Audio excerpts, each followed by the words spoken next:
gas emissions and therefore stopping climate change. Bob Ward from the Grantham Research Institute on Climate Change and the Environment. Well, that's one Barack Obama signed deal taking a hit. Here's another, the Iran nuclear deal. News today that Iran plans to start refining uranium in centrifuges again from tomorrow. Alan Johnson is our Middle East analyst. How, Alan, will they do this? It's about gas. Well, we're talking here about that major international nuclear accord struck in 2015 after years of painstaking diplomatic effort. You're right to call it one of the centerpieces of the Obama foreign policy effort. President Trump hated it, called it one of the worst deals America had ever done, and threw it out, abandoned it effectively in May of 2018 last year. The Iranians waited a year and then began to take retaliatory action, gradually in a phased way, breaching their commitments, technical commitments under the deal. And we've seen the latest step, I think the fourth step in that process from the Iranians today. President Hassan Rouhani saying just an hour or so ago that gas would be injected into centrifuges which enrich uranium at the underground nuclear plant at a place called Fordow, setting that enrichment process in operation again. As I say, this is about the fourth technical breach of the agreement. There are still nuclear inspectors in Iran, aren't there? Yes, there are indeed. And President Rouhani said that this injection of gas, this setting in train, the enrichment process at Fordow tomorrow would be done with the international inspectors present. The Iranians are being quite open about their breaches. They want to signal them to the world effectively. And they always say when they make one of these breaches of their commitments that these can be reversed if President Trump comes back to the deal, if the deal is put back in place. Alan, thank you. Alan Johnson, our Middle East analyst. You're listening to World Update from London. Piracy is back in the news. Pirates off the coast of Togo have kidnapped 4 crew members from a Greek oil tanker. Just last weekend, a similar kidnapping took place in the waters of neighbouring Benin. In the last decade, Somali pirates threatened one of the world's busiest shipping lanes. International naval action plus armed security guards eventually reduced that threat. The last hijacking was 2.5 years ago. Well, now the Gulf of Guinea off the West African coast, part of what's known as Zone E in maritime law, is the high-risk area. I spoke to Dr. Ifesinachi Okafor-Yarwood, a research consultant at the Stable Seas Maritime Security Project and the National Defence College in Abuja, Nigeria. I asked her, what do we know so far? What I know is currently what has also been reported that a Greek vessel was attacked off the coast of Togo. What I can There is no bonus.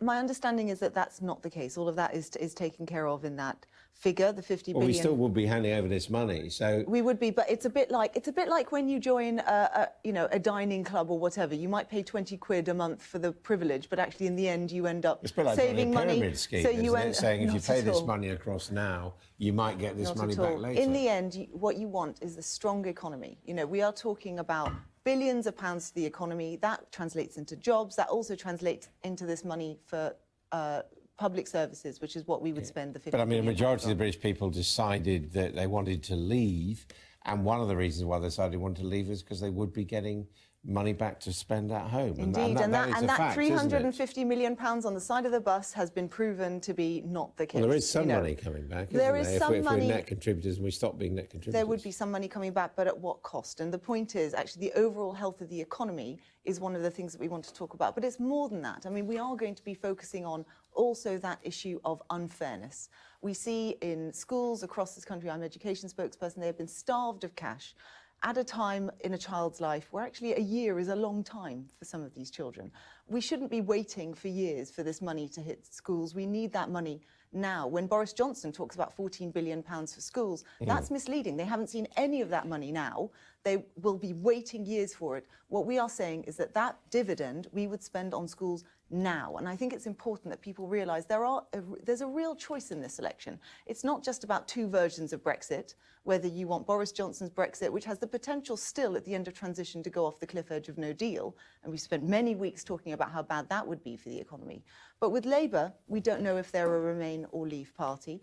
And if they go off, negotiate this deal and it passes, with both of them, you are talking still about years and years of the political declaration of another deal that needs to be struck. Whatever happens, no, because if you stop Brexit, if you revoke Article 50, which is the choice that we are offering in this election, in this very volatile election where anything can happen, all of that stops and you focus on what people really want to talk about, the NHS, schools, infrastructure, all the rest of it. But the problem with that is, if you do stop Brexit, as you say to 52% of the country, 17.4 million people, as they constantly remind us, that their votes don't matter. Not at all. This is a general election. Everyone has a vote, and we would take that as the mandate. So you're ignoring the ignoring 2016 referendum. You're saying, we like this vote.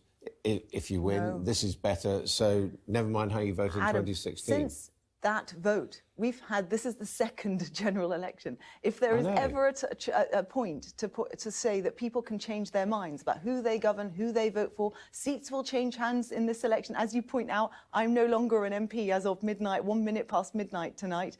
I could well not have my job in a few weeks' time. You know, lots of change happens. People change their minds all the time. Sure. And what we are saying in this election is that if you want to stop Brexit, this is your chance to do it. But the point is, stop the uncertainty. Whether it was a good idea or not, that was a direct question to which people gave a clear answer. Well, and you're now taking the election with a whole load of other issues and saying that is a mandate to overrule that direct question. We can't keep going with this. We saw is that, you know, Boris Johnson's deal, and by the way, he said in his piece just now...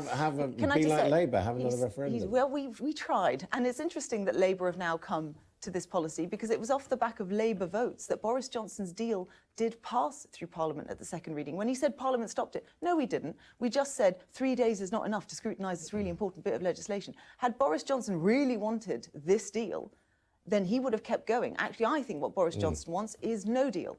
And Labour, you know, we still don't know if they're going to be able to get this deal. But wouldn't it be better and more democratic to have another referendum and to win We have always said that would have been our preference, but Labour... Well, now you're not anymore. Now you're saying we win the election, we're going to cancel the last referendum. 17 different times in this last Parliament, we put down amendments. Labour didn't support them. We are now at the point, 2.5 years later, Brexit is a national embarrassment. What I'm hearing on doorsteps is fatigue and, frankly, anger. They just want to make it stop. Please, can we just go back and make this stop? And actually, the Liberal Democrats are the only party actually offering that option. With both Labour and the Conservatives, you're talking about years more of talking about Brexit. Why do you think people voted Leave? Why did the majority vote Leave? What do you... There is a huge host of reasons, and it is for all sorts of different reasons. I've heard in my constituency that they had felt that the EU was responsible for many of the ills and unfairness that is in this country. And that's one of the reasons why we want to focus on that inequality and unfairness in our launch today. You know, we believe that there is a brighter future for this country. It is better off in the European Union, but that doesn't negate the fact that there are very many people in this country... I mean, you're saying what, people were misinformed or ignorant? Not at all, not at all. No, that people had all sorts of different reasons for voting to leave, but the one that I keep hearing in my constituency is that they were upset with the direction this country was going and they blamed the EU for it. I personally think that actually it wasn't the EU that was to blame for all of it, although the EU needs reform, but actually successive governments of all colours, of which we were part, have their part to play, and actually the blame lies in this country. If we're going to fix this country, we do it, but we do it by remaining part of the biggest economic union that we've ever been part of. We don't keep going with this uncertainty and chaos. We stay, and then we use that energy and that money to actually rebuild this country for its brighter future. The Labour Party and the Conservative Party each got more than 40% at the last general election. Liberal Democrats got 7%, 12 MPs out of 650. Why should that qualify Joe Swinson to take part in an election debate, as Sky News has proposed? Absolutely. Well, first of all, I'd like to thank Sky News for that invitation. As we've seen this morning, Jo has said, I'm in, and I'm glad she is. And the fact is, Adam, we know that the electorate has changed its mind between then and now. 2017, You know, yes, we didn't get enough seats. I won mine, frankly, unexpectedly. But, you know, we are now in a much better position. We had the best local election results we ever had in the last year. We also, for the first time in 100 years, outpolled both the Conservatives and the Labour Party in the European elections. I think it's going to be a very, very interesting, volatile election. But we are now polling regularly in the high teens, even sometimes in the early 20s, which is where we were, incidentally, back in 2010, when Nick Clegg was part of those debates. The parallels are clear, but we actually even have more momentum now. I think it's absolutely right that Jo Swinson is part of that debate. But further to that, this is partly, the left-right divide, I think, we know that that is crumbling, and there is also a new axis on which elections are being fought now, and that's the Remain-Leave axis. And Jo Swinson represents those Remainers, and that voice needs to be heard. How do you feel about what's gone on, which is Jeremy Corbyn and Boris Johnson's representatives going to the broadcasters, BBC and ITV, and saying we only want to do it two blokes? Absolutely. I mean, it's a stitch-up, isn't it? It's a backroom stitch-up. And what we've suggested is that actually there is an independent commission that decides what the balance should be of debates. That 2010 debate was transformative to this country. People really felt that they could hear from, but also scrutinise potentially who could be the next Prime Minister or hold keys to number 10. They're now part of our DNA. I think they need to be regulated properly. I think it's brilliant that Sky have decided to do... as well. Sky have decided to have Jo Swinson there, but there shouldn't be this backroom wrangling. It should just be set in stone by someone independent. Yeah, Moran, thank you very much indeed. This is All Out Politics. Coming up next, the Brexit Party leader Nigel Farage isn't standing in the Times cartoon. He's falling. We'll take a look at the opinion pages in the newspaper in The View. Great. Thanks.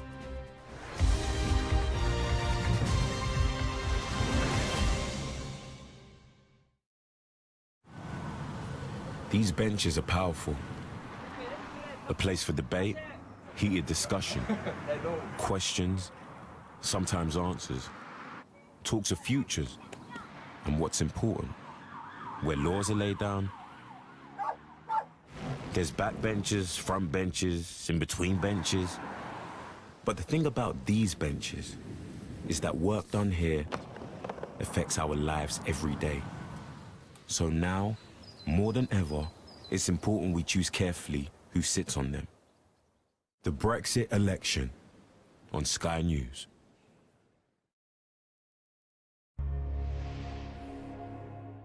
It's a morning news show. Behind, pulling the curtain on behind the scenes of the morning talk shows, and they're what she said. What I said.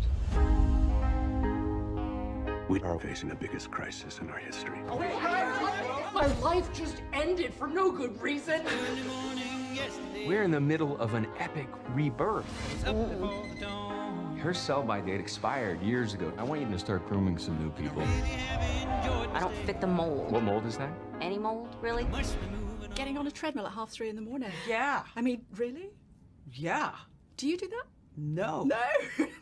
Not at all. No. Do you? No. What's your alarm clock? I get up at 4 o'clock. 4 o'clock. Yeah. Woo. And you do it because you love it.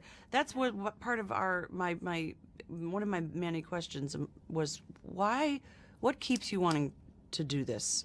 Wake up at 3:30 over and over and over again, and it's the love of the news. You went behind the scenes in Good Morning America? Mm-hmm. Tell us about that. 5 o'clock in the morning to 7 o'clock in the morning. It is an incredible machine that just starts to rev up. First when you arrive, it's very sort of like a ghost town, and then all of a sudden, all the walls everything starts to come to life, and it turns into this chaotic mess in the control room, and then all of a sudden it's like 3, 2, chaos. Seamless. Ready? I'm ready. Most people want to trust that the person that is telling them about the world is an honest person.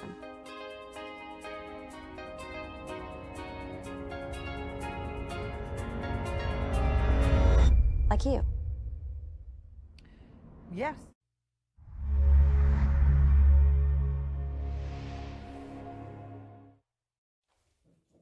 Well, time for The View now, looking at the opinion pages of today's newspapers. In the Eye, Mark Wallace warns Nigel Farage that he is endangering his own life's work by putting up 600 candidates. The Brexit Party could help the Remain cause.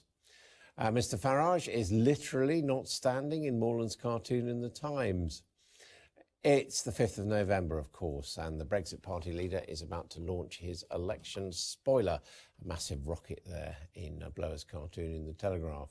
Nigel Farage and Jeremy Corbyn have more in common than either will admit. That's according to William Hague in the Telegraph. He says both leaders prefer the purity of campaigning to the messy business of office. In the Financial Times, Robert Shrimsley says Labour is in a position where the party could lose ground and still put Jeremy Corbyn in Downing Street, since the Tories have no natural coalition partners. Rachel Sylvester in the Times says ignoring women is a risky game for Boris Johnson, with a combination of laddish populism and public school banter in danger of alienating candidates and voters.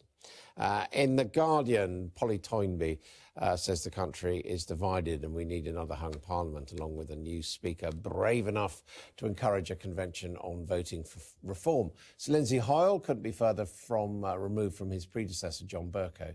That's according to Andrew Pearce in the Mail, who points out that Sir Lindsay has never pontificated on the merits or pitfalls of Brexit. Well, joining me today to look through all those comments are the Spectator's Deputy Political Editor, Katie Balls, and the New Statesman's Political Editor, Stephen Bush. Welcome to you. Now, Stephen, the cartoonist's got sort of different views. One of them, Farage about to set a massive rocket, presumably in the Tory direction. The other one saying he's slipping and on his own hook now. Where do you go? I mean, I think it's possibly a bit of both, right? The Brexit Party is clearly less popular than it was in May of this year. Now the Conservatives have an authentic, ultra-Levy politician of their own as their leader. However, him standing will have an effect. We don't know whether or not it will hurt Labour more, hurt the Conservatives more, because first past the post is not really built for four-party politics. It will have all sorts of strange effects. So I think, I don't think that this is going to be a very successful election for Nigel Farage in terms of getting people elected, and I think he will find it more difficult on the campaign trail, because the question that he will be asked by a lot of people, particularly on the broadcast, which is so important in elections, will be, look, mate, why are you doing this? However, he could still end to Brexit not happening, or indeed he could make Brexit happen by taking more votes from the Labour Party, but he will have a consequential impact on this election. I mean, he's going to say, I'm doing this because this deal is not a proper Brexit. Won't that resonate? Look, I think with some voters, well, I was at launch on Friday where it was put to him, and it has been put to him many times since, that if you really want Brexit to happen, why are you standing candidates in every seat when, if you follow through, what's likely to result from that is the Conservatives potentially not getting a majority, but for probably very few Brexit Party MPs. What Nigel Farage would like to happen in an ideal scenario is to be the kingmakers in terms of a Tory government. So ultimately, the Tories would have to do a deal with, say, 20 Brexit Party MPs. At that point, they'd have to change tact on Brexit. It seems very unlikely. And I think that one of the issues here is that if you look at the fact that they're planning to send candidates in every seat, how well are they going to manage that when they're not a major party with a good ground game from previous elections, and they are spreading their resources quite thinly? So I do think there is a risk that they lead to ultimately the remaining parties getting in. They would say we did quite well in the European elections. Yeah, they would. I think what's the more likely thing here, though, ultimately, is that if they do have a significant impact on the Tory vote, you'll see what happened in the past two by-elections, so Peterborough being one of them.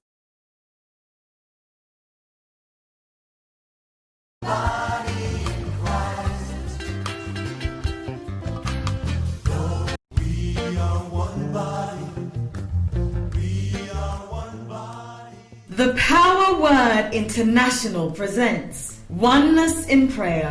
Theme: Let the Church Arise with Great Grace and Power.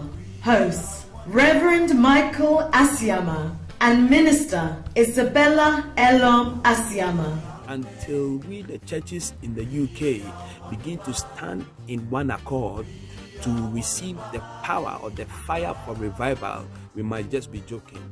Featuring Prophet Dr. Evans Apong. You in prayer that the Lord, the God of our Lord Jesus Christ, the Father of glory. So who gives glory? And Elder Daniel Akapo. I am weak, you are strong. Date 16th November 2019. Time 10 a.m. Venue, Aldworth School, Western Way, Basingstoke, Hampshire. For further information, call 078 512 05626 or 074.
This is Starr Radio UK. 10, 9, 8, 7, 6, 5, 4, 3, 2, 1. Smile, though your heart is aching. Smile even though it's breaking. When there are clouds in the sky, you get by. If you smile through your fear and sorrow, smile and maybe tomorrow you find that life is still worthwhile. If you just smile. Hey, this is Archie, and you are listening to Starr Radio UK and the Morning Show.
Okie dokie do.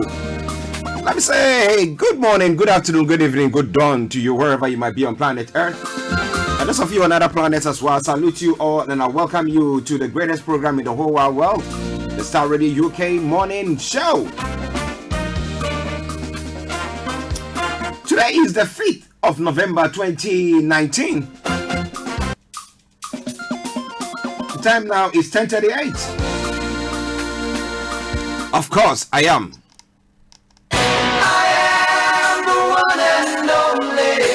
Archie on Starr Radio UK. Nobody does it better.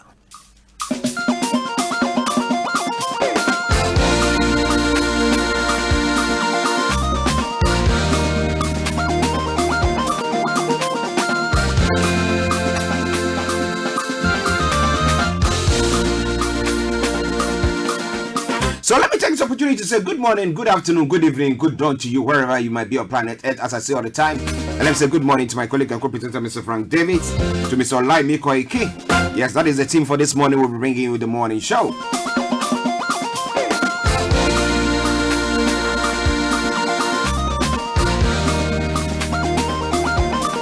Let me also say good morning to Mr. Kofi Ali, Felix, Dr. Morton, Mr. Cheerful Osteiko, aka TT, Mr. Malik Dramani Mahama. Charlie Malik, long time no here. I hope you are doing very good.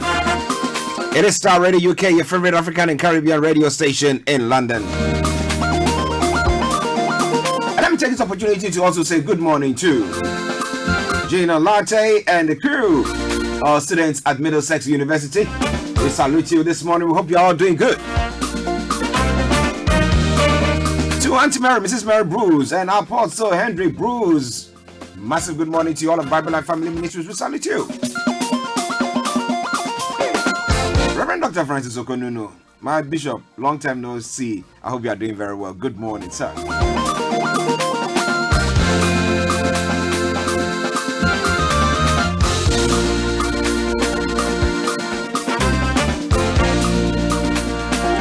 Francis Uwadi and Franks Yobo, wherever you are, Mr. Enokobusu, good morning.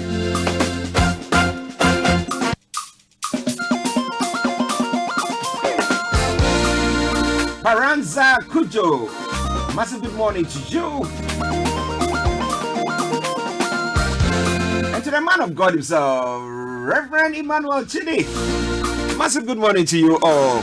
Once again, I say welcome to the program. It is the Tuesday edition of the morning show. Well, we'll be having a look at what is happening. Election is looming. A new Speaker of Parliament has been appointed. He's not new per se, though.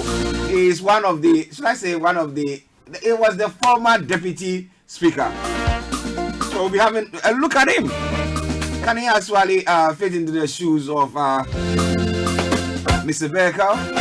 Yeah, we'll be having a look at all that. And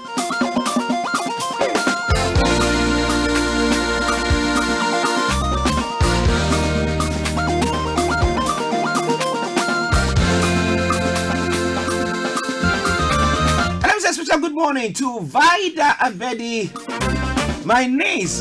Yeah, it is your birthday today. You're not a big woman. It's like, if I say a big girl, I'm lying. This is a big woman. I hope you are doing very, very well. And I hope that you're going to be having a very, very good day there as well. And a special good morning and happy birthday to Alfred as well. Also celebrating your birthday today. And if you're celebrating your birthday today, the 5th of November, happy birthday to you.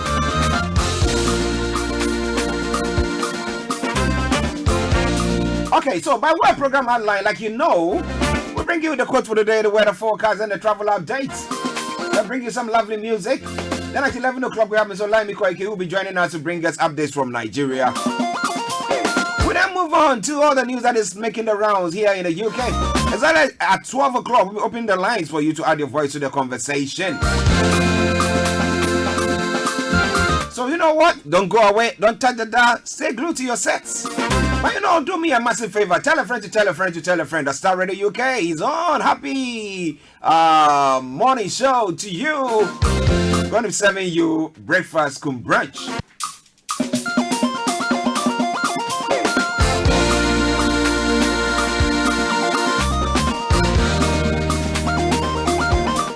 Times pledge remain bonus for public services.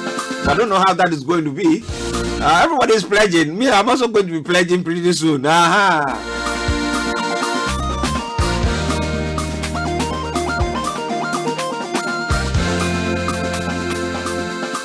Well, Frankie just said something that is very funny. He said when it comes to the bonus, one remain, one dumpling. Aha.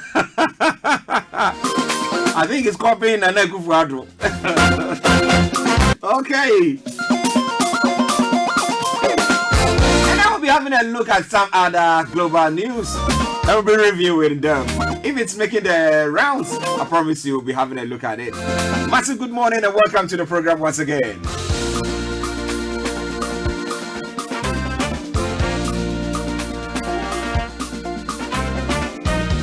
Okay, so what does the quote of the day say?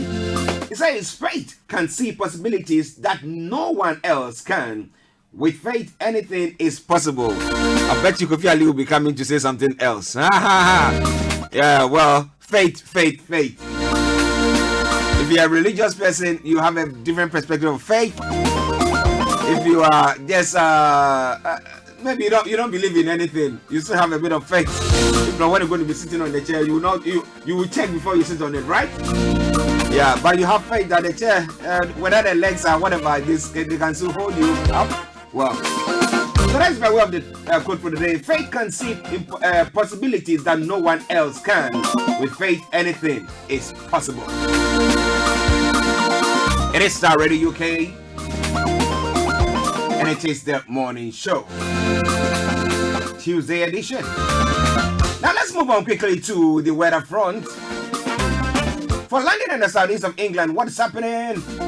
Now it says any easterly patches of fog will lift to leave a largely cloudy day with patchy rain, especially this afternoon. Northerly breezes will slowly freshen. And then when it comes to tonight, cloud and spells of rain at first tonight will move away southwards to leave it mostly dry with clear spells. A few patches of mist and fog may form later on as the northerly breeze eases. Now when it comes to the temperatures, temperature is going to be 12 degrees, the lowest is going to be 6 degrees. A bit cooler than it's been for the past 2 days. UV level is going to be low, pollution is going to be low. Sunset is going to be at 16:27, and sunrise for tomorrow morning is going to be at 07 hours. That brings us to the end of the weather forecast for you today, Tuesday, the 5th day of November 2019. 10:46 is the time. And I have to just go on the roads. Tell you that you have to keep your eyes on the roads. And Starr Radio UK will keep you navigated. So let's go to the roads. Let me tell you what is happening on your travels this morning.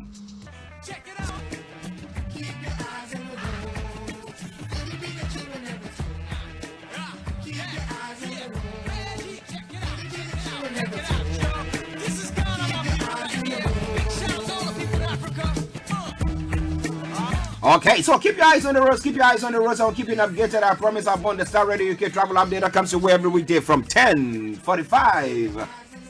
But it's now 10:46 from the House of London.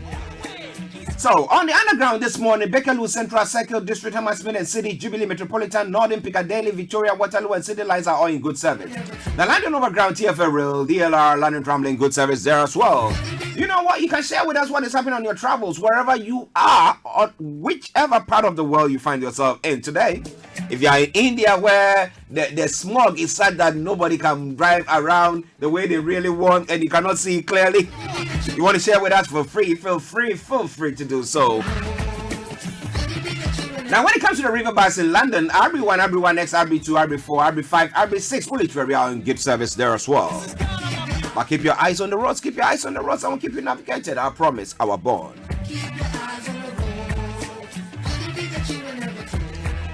Now let's move on to the National Rail. Let me tell you what's happening on the National Rail front. First haul trains, severe delays. Grand Central, severe delays. Great Western Railway, special service. Island Line, special service there as well. That's my first time of knowing of Island Line. Now, London North Eastern Railway, severe delays. Southwestern Railway, severe delays. Southeastern, special service. Transport for Wales, special service. Virgin Trains, special service there as well. Now, if you can avoid them or avoid them, if not, continue to stay tuned to us, and as and when there are any changes, we'll bring it to your knowledge. But it is Starr Radio UK. Now, finally, let's go to the major roads in London and let's bring the travel update to a close. On A10, there are closures at A13, closures, A23, closures, A3, closures, A4, closures, Central London Red Routes closures, North Circular A406 closures there as well. What a way to start your day! If you can share with us what is happening on your travels, whether it be your pavement or whatever it is, feel free to do so. Let me say good morning to HRH Linda Pelian. I hope Cyprus has not got any traffic and the weather is warm there. I know. Okay, no. On that note, let me say good morning, good afternoon, good evening, good dawn to you. Enjoy your commute for today, but keep those eyes on the road.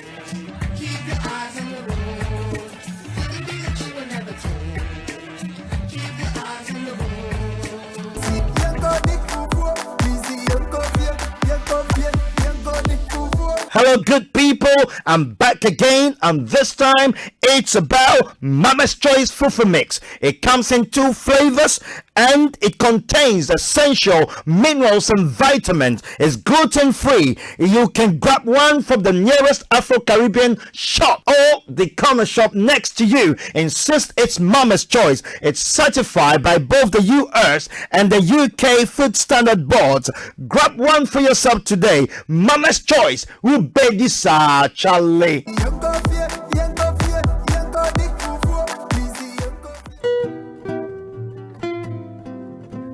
Are you looking?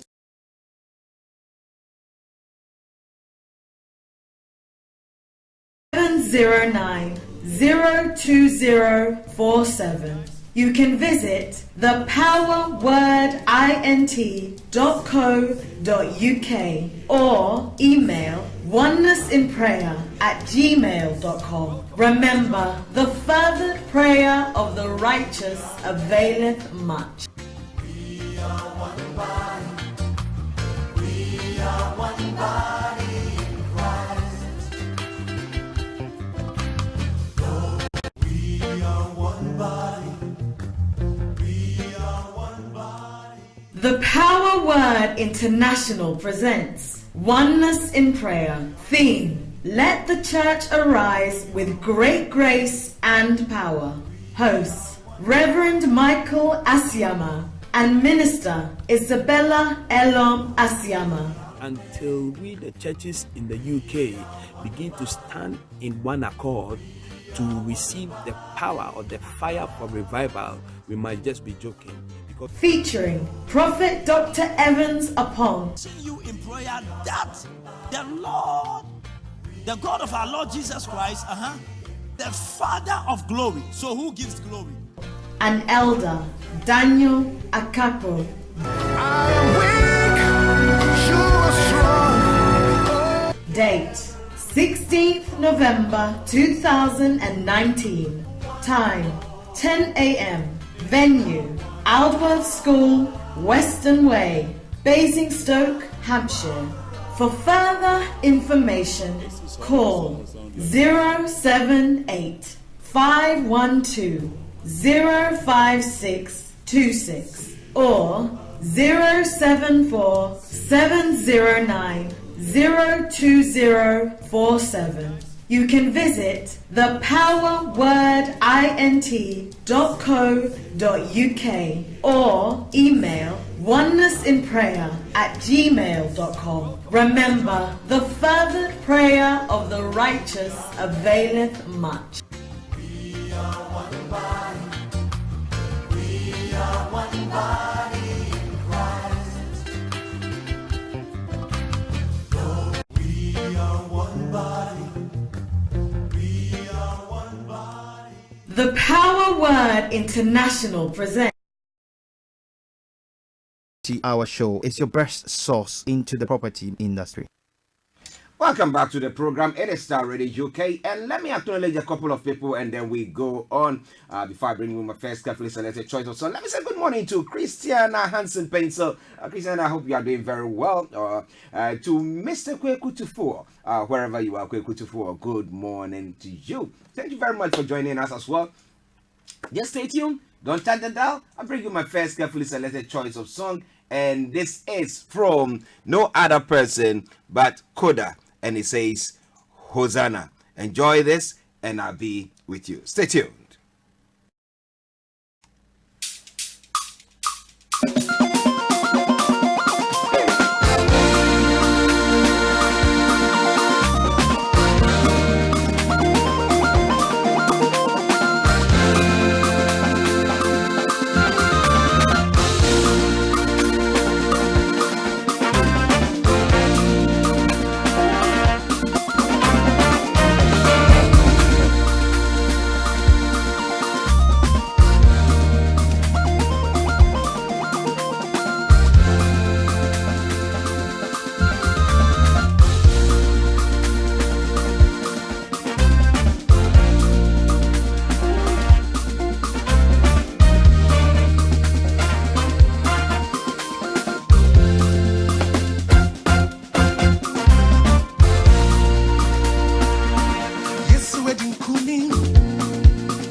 no. Hosanna. Wamyan to Hosanna. Hosanna. Hey. I am for Hinarabo. Hosanna. Handkerchiefs. Wamyan to Hosanna. Hosanna. I am for Hinarabo. Hosanna. Jesus Nurbano. Hosanna. I am for Hinarabo. Hosanna. Wamyan to Hosanna. Hosanna. To the King and Lord of Lords we say. Hosanna. Listen, yes, wedding kunmo. Hosanna. See, I'm an overcomer. Hosanna. I say, yes, wedding kunmo.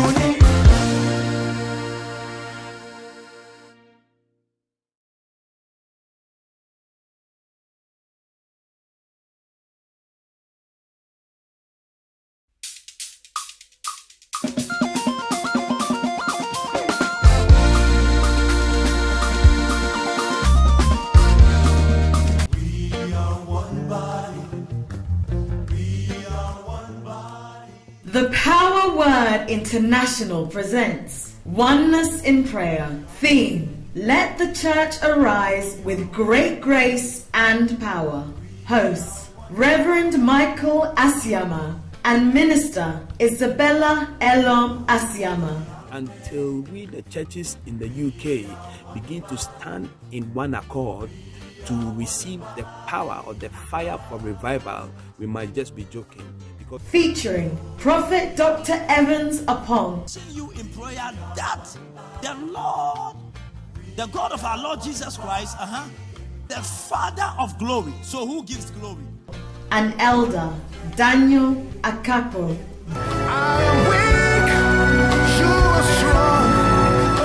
Date: 16th November 2019. Time: 10 a.m. Venue: Aldworth School, Western Way, Basingstoke, Hampshire. For further information, call 078 512 05626 or 074 709 02047. You can visit thepowerwordint.co.uk or email oneness-in-prayer@gmail.com. Remember, the fervent prayer of the righteous availeth much. You don't want to miss out.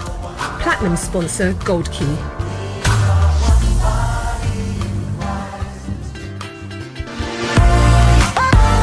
Third edition of the Ghana Property and Lifestyle Expo 2019 returns to London, UK. Looking to buy property in Ghana? Join us at the Ghana Property and Lifestyle Expo and meet Ghana's top reputable real estate developers. Need advice for legal, estate planning and finance options? Hear from our panel of industry experts, special guest keynote speakers, plus live panel, Q&A all under one roof. On Saturday the 9th and Sunday the 10th of November from 11 a.m. to 8 p.m. and Sunday 11 a.m. to 7 p.m.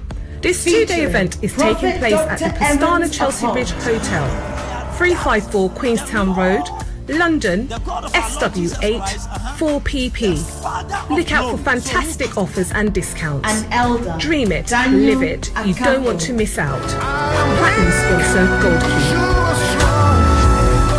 Key. Date: 16th November 2019. Third edition of the Ghana Property and 2019, forget the proverbial boardroom. Join me, Simone Frazier, on the CEO, the program that gives you the driving seat over your life. Every Tuesday, 8 p.m. only on Starr Radio.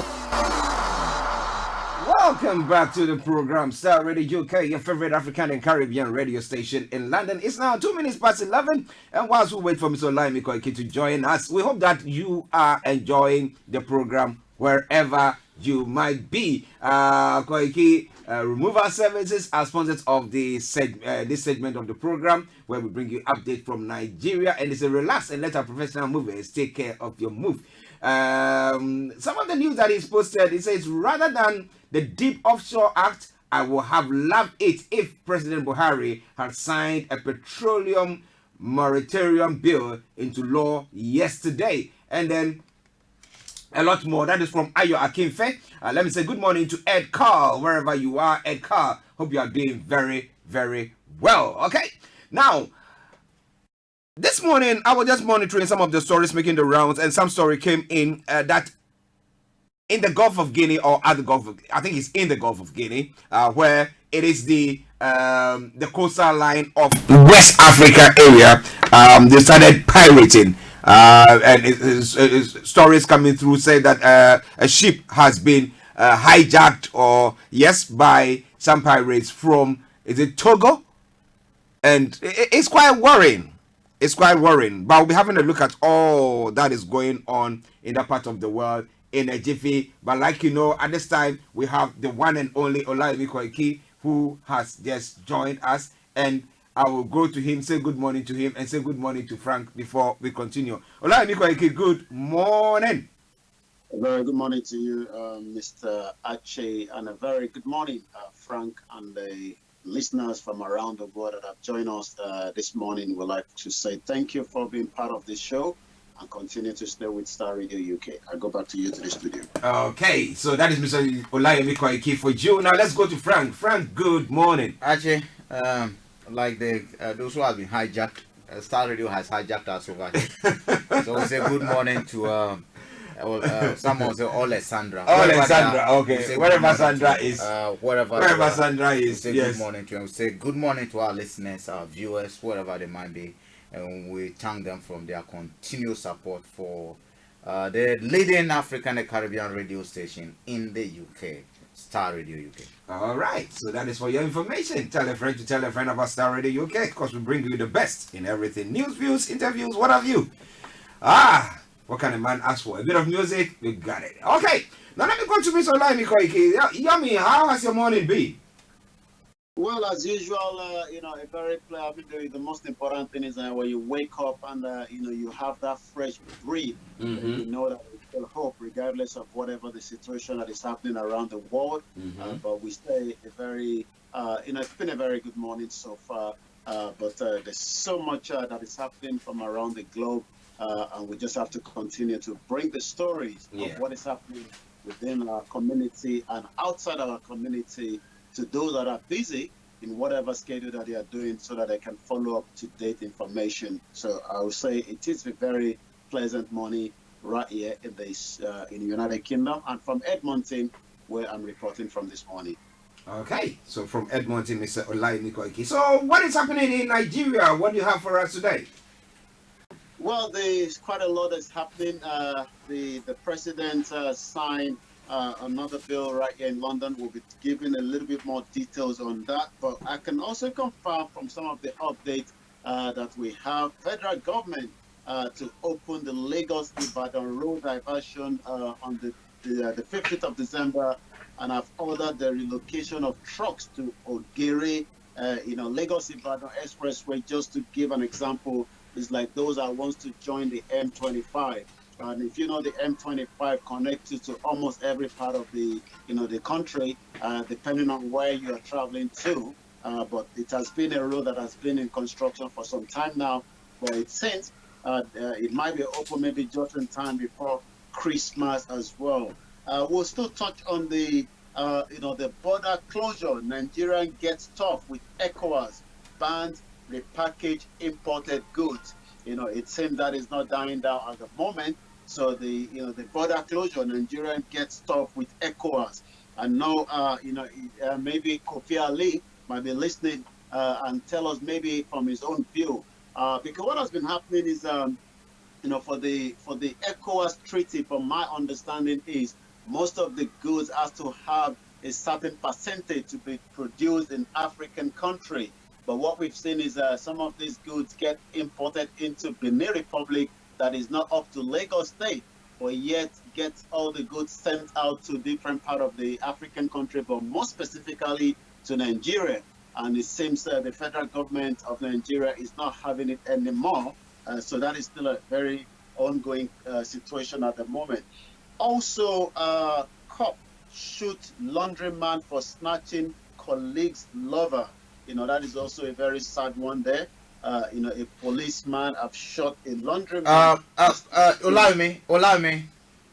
Yes. Oh, just 1 minute before you proceed. Actually, on this border issue. Yeah, I've noted a few things. It's a very, very serious Okay. issue. Yeah. And although we call on the Nigerian government, we should also look at the French policy on the free port. The French policy on the African continent. If you look at Togo and you look at Benin, they are used as transit points into the rest of African countries. Actually, Benin Republic, the population of Benin Republic is only 12 million. Okay, but you know that that country imported rice worth almost $1 billion last year. Where So the question again we ask is, where was the rice sold? A 12 million population, the fifth largest importer of rice globally, almost $1 billion worth of rice last year. And if you take again, the Benin Republic is the largest importer of used and second-hand clothing of a population of 12 million across the world. They are the leading importers of used clothes in the whole of all this. 98.2% of these imported goods that's going to go make their way into Nigeria. Okay, and these people shortchange people who pay tax and duties at the Nigerian port. So the government of Nigeria has a strong case for doing that. They have a very, very strong case. Yes, we frown on the closure of borders. We want to promote intercontinental trade, intercountry trade across Africa, but the ECOWAS sub-region must have a policy. We cannot have some people using free port ideology to collapse other companies. It must not happen, and it should not happen. There's one idea that OLAYOMI picked on and talking about repackaging of so let's say the rice like this. Now they know that the rice, because if it comes in, it's in this Thailand, blah blah blah, and it's going there straight, they know that it's foreign. So they'll get a sack maybe from Ghana or from one of them and repackage it. And if anything at all, we should learn from even the EU Brexit negotiation that is happening. You see how the border issue about custom union, how to trade with Ireland, even Gibraltar has not even come at all. That has not even come. You see how it is actually playing all these Brexit. So yes, we call on Nigerian government to look at the border issue, but the ECOWAS must take a holistic approach in looking at how do we deal with Togo and Benin using their ports as transit points into other African countries. That is no. And that is, I think that is the more reason why we're not getting this ECOWAS, treated properly. Because no solution has been found. No solution has been found to this. OLAYOMI. Yomi. To touch on what Frank said, Starr Radio UK had the privilege, by sending me to Benin Republic 2 years ago. I took a trip from Lagos at a very early morning. And it was a journey, because sometimes, for those that might not have, traveled to that country or made a journey, you will not understand the impact of what we are discussing this morning.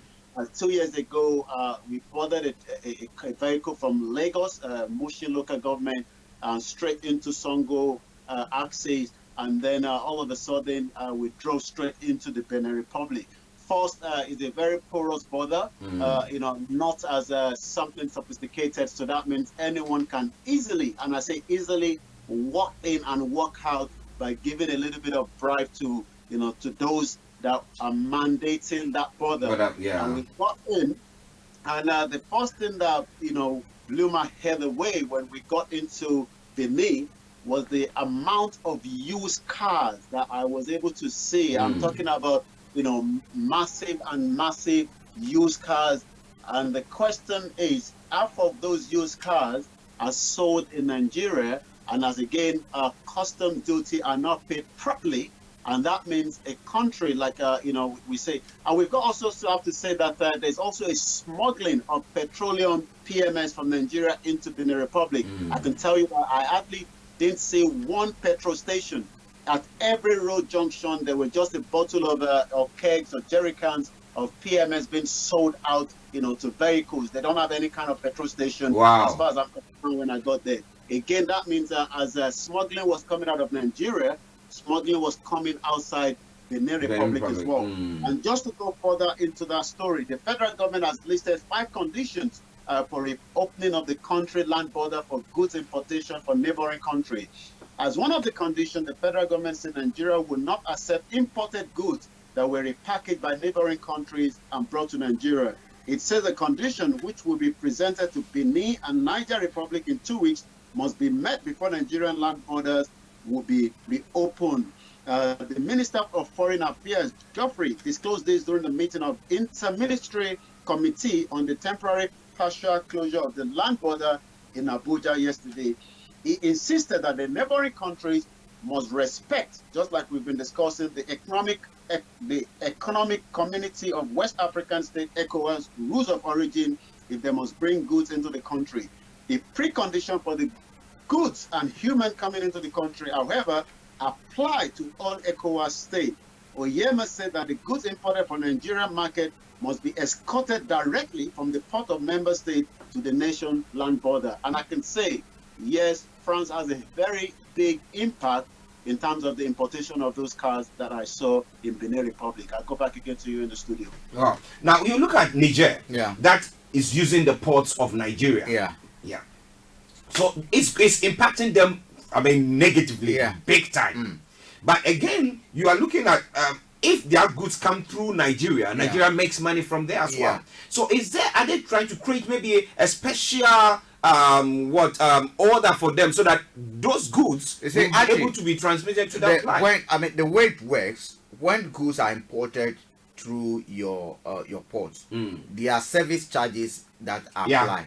But you cannot begin to charge domestic levies on those. So those are goods that are supposed to go outside the country. Even if you look at all those bordering Togo, Ghana, and other things, even goods bound for Burkina Faso, you can pour them into Togo, transport them through Ghana. The levies you might have to pay will be border charges, like let's say road charges, tolls, and other things. But domestic, like VAT and other goods that apply, other levies that apply, petroleum levy, what they call it, NHIs or whatever, those domestic levies cannot apply in those countries or to those goods because the final consumer, the final destination of those goods are not the ports of arrival for those goods. That is what is supposed to be respected. So if goods are banned from Nigeria, or are banned from Nigeria, yes, they can come to Togo, you can come to Togo, they can come to Benin, but they must go to what they call it, Nigeria, for the custom check to be done. And for those who actually who are importing those goods to pay the actual levies, not to repackage them as if they originate from the sub-region, so that they don't pay anything. That would be undercutting people who are doing genuine business, Nigerian business people, Ghana business people, and other things. We know of situation where people import cars into into Togo, drive them to Ghana, re-register. If you don't have a strong regime, the way to go is to do what we do over here, to have a single custom arrangement. Wherever the goods arrives at, the same custom arrangement applies. So that it doesn't matter whether it's Togo, it doesn't matter whether it's Nigeria. You have to pay that. Are you getting me? Don't forget, we do not have a single market where goods and people can move freely without hindrances. That's not what we have now. But what Benin and Togo are doing with the help of France, for me, is underplaying or undermining the economic efforts of both Nigeria, Ghana, and other neighboring countries, which is just not right. So this border issue, I know we need Nigeria, the largest economy in that south region, needs to open this border, but they must ensure also that the economic framework of their country, the fundamentals of their countries are sound. That if this is what we program ourselves to do, it should be done. We should not have people using the back door, to basically rape us of our resources.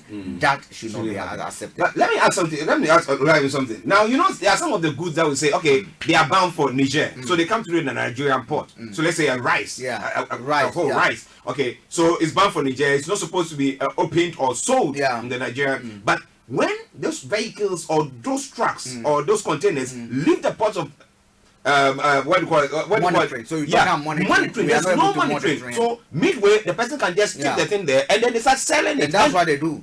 And that's what a lot of people do. So internal security is supposed to help control that. Okay. And sometimes we have customs escorting that. Okay.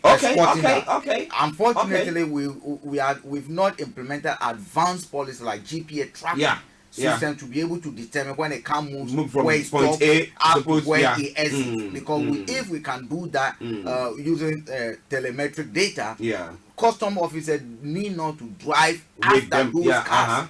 Okay. Sometimes they put a custom burning lock on it. You get to this point, they find out whether the lock has been tempered until it exits. There are all kind of things that they should do, but we are not doing that efficiently. And you look at the countries like Ghana, Nigeria, and other things losing out to Togo and Benin as a result of that short change. Wow. Yomi, you were saying something before. Yeah, I mean, just like most of the the trucks that move goods from point A to B right in the United Kingdom, each one of them have got a GPS, and they can easily, and that again, that is just another avenue to for like we were saying yesterday, those that were going into crime, those energy can be diverted into such. Give an example where you can easily book the car right now without the key in your pocket, but the key is right inside and you can unlock it because the technology is already there.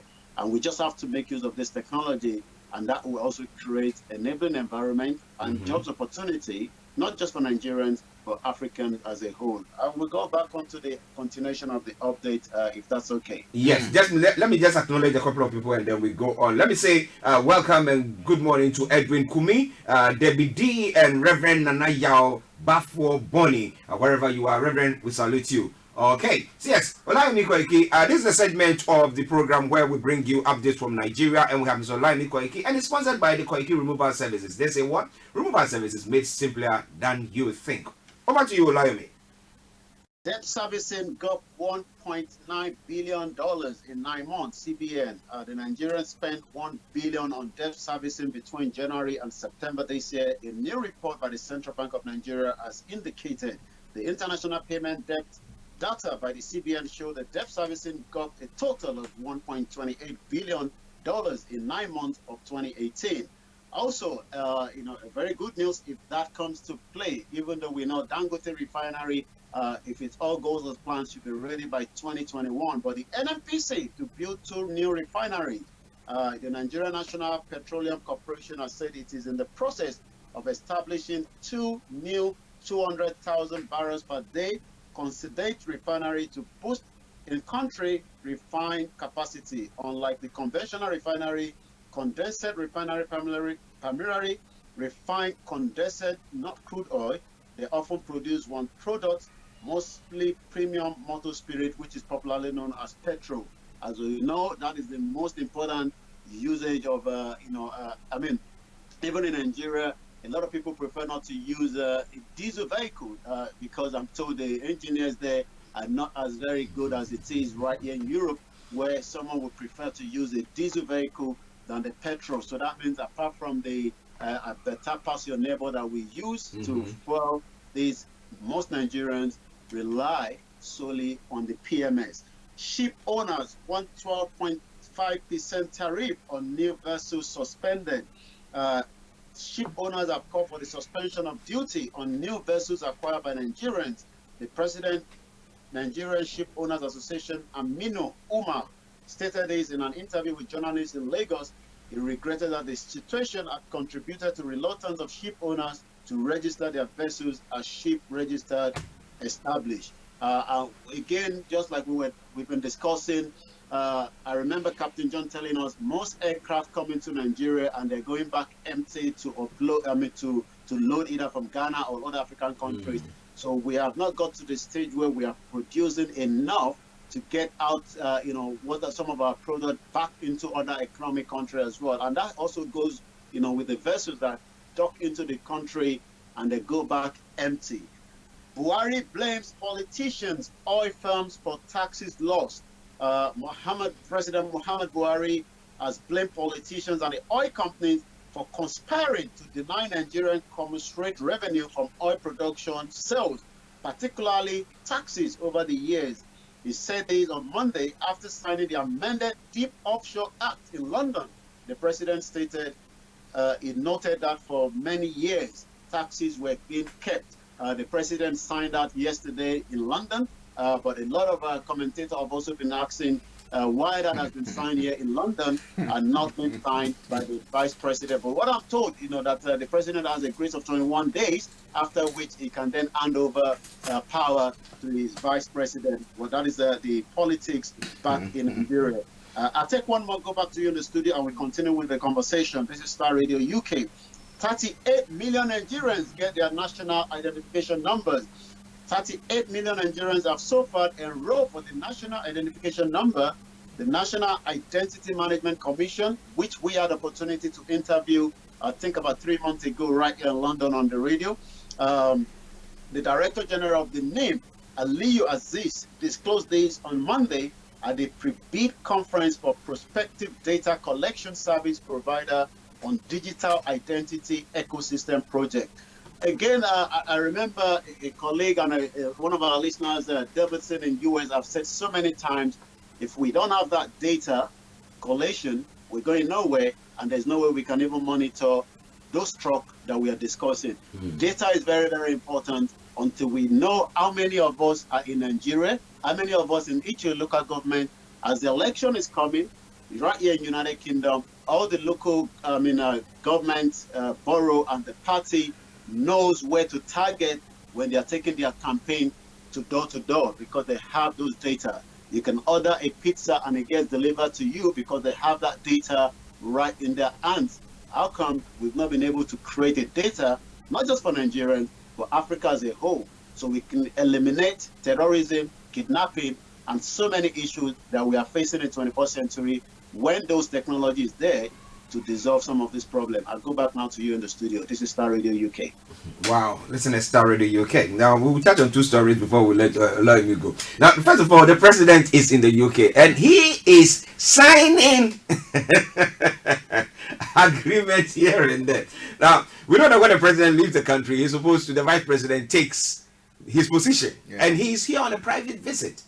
He's going to be here for, I think, 2 weeks or something of the sort. Actually, there's something that is troubling me, and I've always complained about it, but then it is becoming a pattern that we've seen in Buhari's administration. Our people always try to play to international media than the people they govern and serve. Yeah. Nigerians will tell you, and it has been a pattern, that Buhari seems to create and generate news whenever he's outside the country. Yeah. You will recall that even Buhari refused prior to the elections to grant interviews to Nigerian media. Yeah. But it was on. He came to London and was happy to grant interview to. Are we in this case having situations where our leaders are interested in what the outsiders think of them, the publicity they receive international reputation, or how the people who voted for them live their daily lives? That seems to be a problem for me. Yeah. Because how can you come all the way to come and sign a bill in London? It is like signing what they call a surrender treaty for Nigeria. That's basically what you've come to do. Are you getting me? That I can only sign a treaty that affects my people when in my sovereign. Are you getting me? In a country that once controlled us, although today we still feel controlled economically by them. Actually, for me, it's a worrying sign, and that seems to be a pattern with Buhari that I find it difficult to comprehend. You know, the other time, I think sometime, whether this year, earlier part of this year or latter part of last year, when he was in the UK for a very long time, the vice president then signed some bills into being, and then I think it's been revoked a few months back now. I think about a month. That tells you the center that is not united. Yeah, If so that tells you that. Yeah, so I'm looking at it that maybe he's not sure that, look, if I'm not there, this bill needs to be signed, but I don't think the vice can do a good job, so I have to do it wherever. When did they leave Nigeria? The last if week. This bill doesn't get signed before he gets, can't this bill wait till between he comes today back. and when he enters Nigeria? What will be the consequential effects of this bill remaining on the table until he returns? And that is where Ayo Akinfe is saying that rather the Deep Offshore Act would have he would have loved it to be the president to have signed a bill for that one instead of signing this moratorium bill here. Yeah, and even signing it here, the Deep Act, the Deep Offshore Act, either signing it here or not, the fight is that why won't it be done in where you are the president of a sovereign state? Your authority does not reside in London. Maybe he's in the Nigerian High Commission. It doesn't matter. The authority of war. Look, if there's war here, you have no power to command the military of this country. If there's a bomb over here, as a president, he cannot sign a bill or he cannot trigger any button that will affect his safety or over there. What he can do is corner little that four-wall embassy. But in Nigeria, that is where his power resides. The throne that brought him to London here, that is where the throne is. Have you seen a chief leaving their palace to go and be governing somewhere if they've not captured that country? If he has come here, he has signed a treaty, a memorandum of understanding with the Queen Elizabeth to say that our stolen assets, the artifacts that you stole from the Nigerians when you invaded and colonized those countries, we want them back. We have agreed that they will be retained by the British Museum. Then that is a good one. I'll clap for him. But this for me is just a waste of new space. Well, Yomi, so what has been the reaction of people in Nigeria at the moment?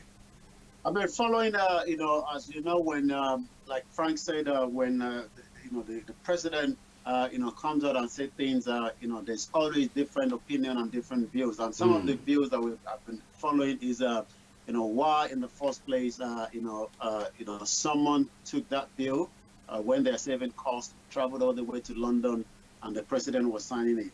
But the president's response would be, which is what I'm reading from his press statement, the president said for the first time under the amendment law, 200 million Nigerians will start to receive a fair return on the surfeit of resources of our land. Increased income will allow for new hospital, schools, infrastructure, and jobs. Maybe that is the reason why this has to be fast-tracked so that this can have impact on those 200 million Nigerians. But there has been quite a number of mixed reactions that the president, on the, comfortable right here in London, signing this bill into the law. But we know what about Buhari has succeeded in doing. Where is he? Buhari has tactically succeeded in taking a focus on people questioning his real mission in London. Oh, okay. Whatever he's coming to do, now forget about that. I'm here signing. He's here for a reason, a private visit. The rumors are there for health grounds. Now he's used it tactically to divert attention. That's what he's done. Maybe his PR men are doing a very good job there. Politically, that is the tactical tool they have deployed over here. They've diverted attention, the focus from. Why did he sign in Saudi Arabia? Well, in Laneway, he's having a private visit. Well, listen, I started in UK, 11:32 the time. Let me say good morning to Ibrahim Odulaja. Thank you very much for joining in as well. But before we go, now, let's talk about data compilation. Now, when you collect data, you are able to see the demographics of particular areas. And therefore, in this part of the world, they use that and they can tell you that here, these are where this group of people are, and maybe their demography is such that they need help this way, that way. But when it comes to Africa, the other time you cited an example of one minister, I think in the Kufuor's regime or something, who went to visit a village and came back and thought, oh my world, what are we actually sitting here doing? Okay, so the political elite do not actually know exactly what is happening on the ground. So it's just an assumption that, oh, these people are this, and then they give whatever. And so do you think that maybe it's about time for our own, our people, I mean, virtually the voters or our citizens to now say that, look, we want you people to do that. We want you to capture us. We want you to know who we are and where we are. And maybe all these politicians just doing things the way they want. We all see it. Actually, I keep on referring to the disease with Pan Africans and all of us. Because Olayomi will tell you that although governments have failed in that aspect, we the citizens have also failed ourselves. How? Now, if you take the Nigerian case, for instance, the attempt to even enroll people on the biometric system, I know they came to this even in London here. Yeah. We hosted them on. Oh, yeah. Trying to even get Nigerians to enroll and capture their details. Actually, do you know that each of us, when we arrived in this country, is part of our responsibility to inform our various embassies that we are in this country? Yeah. And we play our part. No. Unless your passport or something. We play our part. We do not. So that classic Nigerian example, for instance, how many Nigerians in this country have taken effort, have made effort to be able to go and register, get themselves onto that database?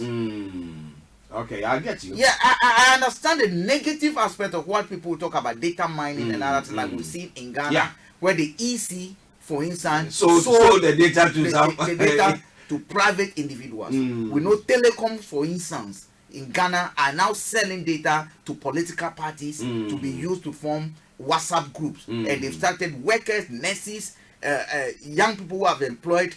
Their data are now being mined by politicians because organizations have given it to them. People have been put in charge of sending them WhatsApp messages every morning, reminding them of how they got employed and the government effort to actually get it. These are political tools. Are you getting me? So I understand that yes, people will be wary about how personal data is being used by government, but we should also take part of the responsibility that we've not been proactive. When I came to this country, I didn't go to the embassy. That's the truth. I didn't even go to the. It's only when I need maybe my passport renewed or something. I felt on my responsibility to inform. So assuming something has happened to me where I was, yes, should they be blaming the embassy when the embassy doesn't know that I even existed? Yeah, for that. Are you getting me? So it's a collective responsibility. We need to show that a part of the blame, and the government needs to show that part of the blame. Yeah. Wow.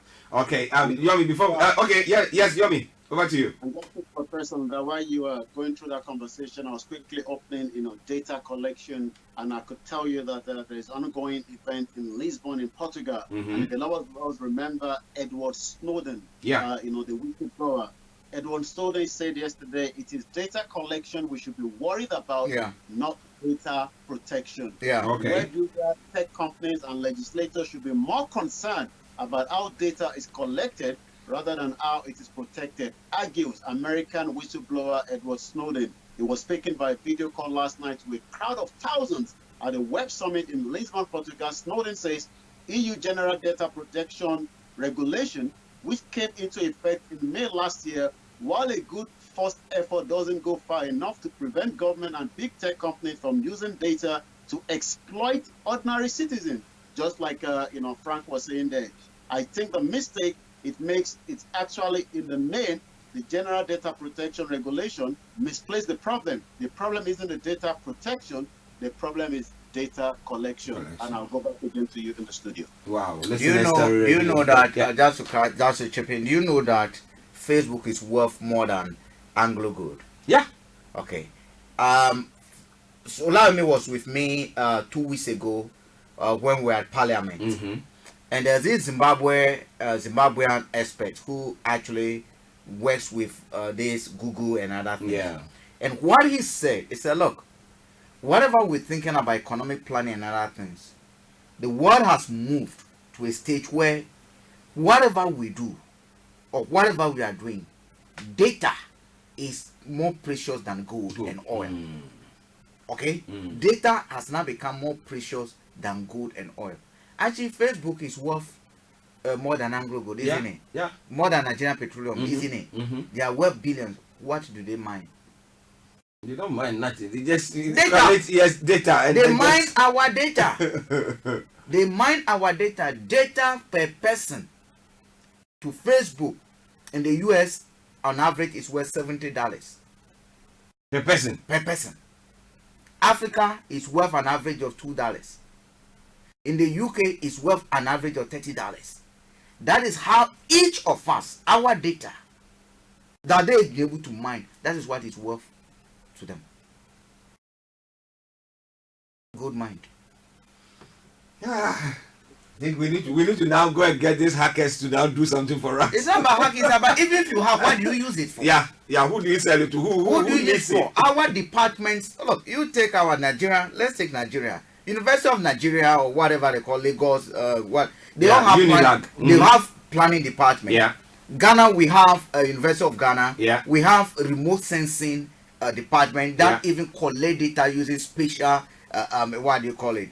What they call remote sensing technology. They will tell you that they have what they call it. They have. If you go to geography, they do all kind of surveys. They get all kind of information. The question we how have we been able to integrate the data that we have, the sensor data? 3 days ago, Kenya they released their the sensor that was done in August. They did the census in August. August, they released the data. The question is, yes, you have that census. You know the number of women. You know the number of teenagers. How have we incorporated that data into our planning process? If we have done, we'll not be having motorways getting flooded. Yeah, we'll be planning to know that this area, the population is growing. We need this number of toilets. Yeah, we need this number of sanitation officers. We need this number of clinics. We need this number of schools. Yeah. People will not be studying under trees because we would have planned ahead to know that by virtue of population growth, this number of people will move from the age bracket of what they call it 3 to 11 where they are primary school to 14 to what they call it 18 where they get to secondary school and plan for that. So collection of data is one thing. How are we going to use it to plan effectively to offset some of the problems that we face today? That's the challenge. And that brings to the question that I was asking. That if we have that, then I don't think that politicians will be. I mean, they will know exactly, or our planners will know exactly what we need to do tomorrow, 10 years, 20 years, actually, and then we would have. It doesn't work like that. I argue that the parable of talent has eluded us because at the end of the day, those who have, we have the small data. What have we used it for? Are you getting me? We've not used the data effectively.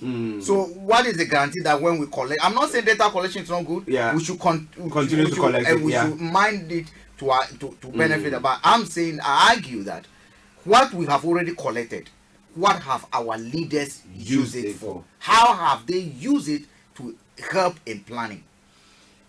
Ariziki Guni and Sekem Betwell. Good morning to you all. Thank you very much for joining us. Yomi, I don't know, you've been standing there quietly. What do you want to say before we go?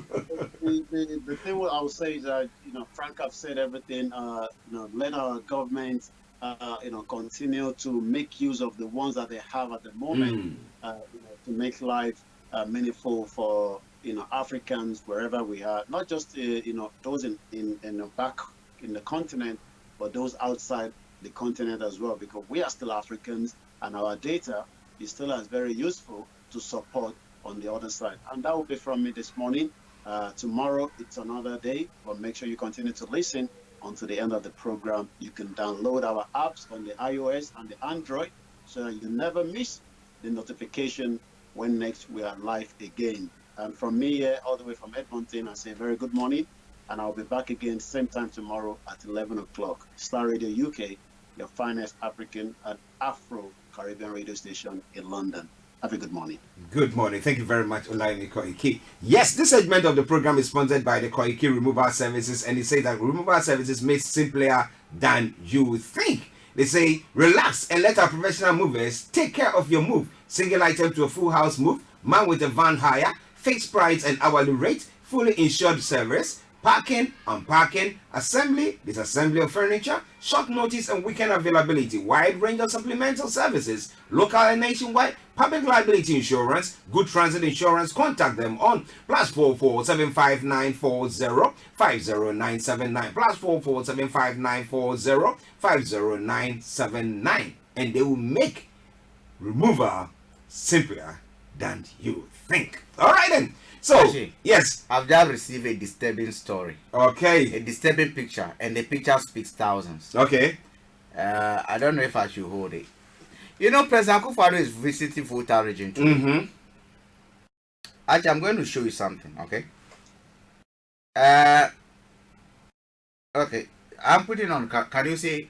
Yes, let me just focus on that. Can you say? Yes. What can you say? Tell me. We can see students standing by the roadside. Doing what? Are they waiting for the president to? Can you? No, Archie. No. You saw the picture. Yeah.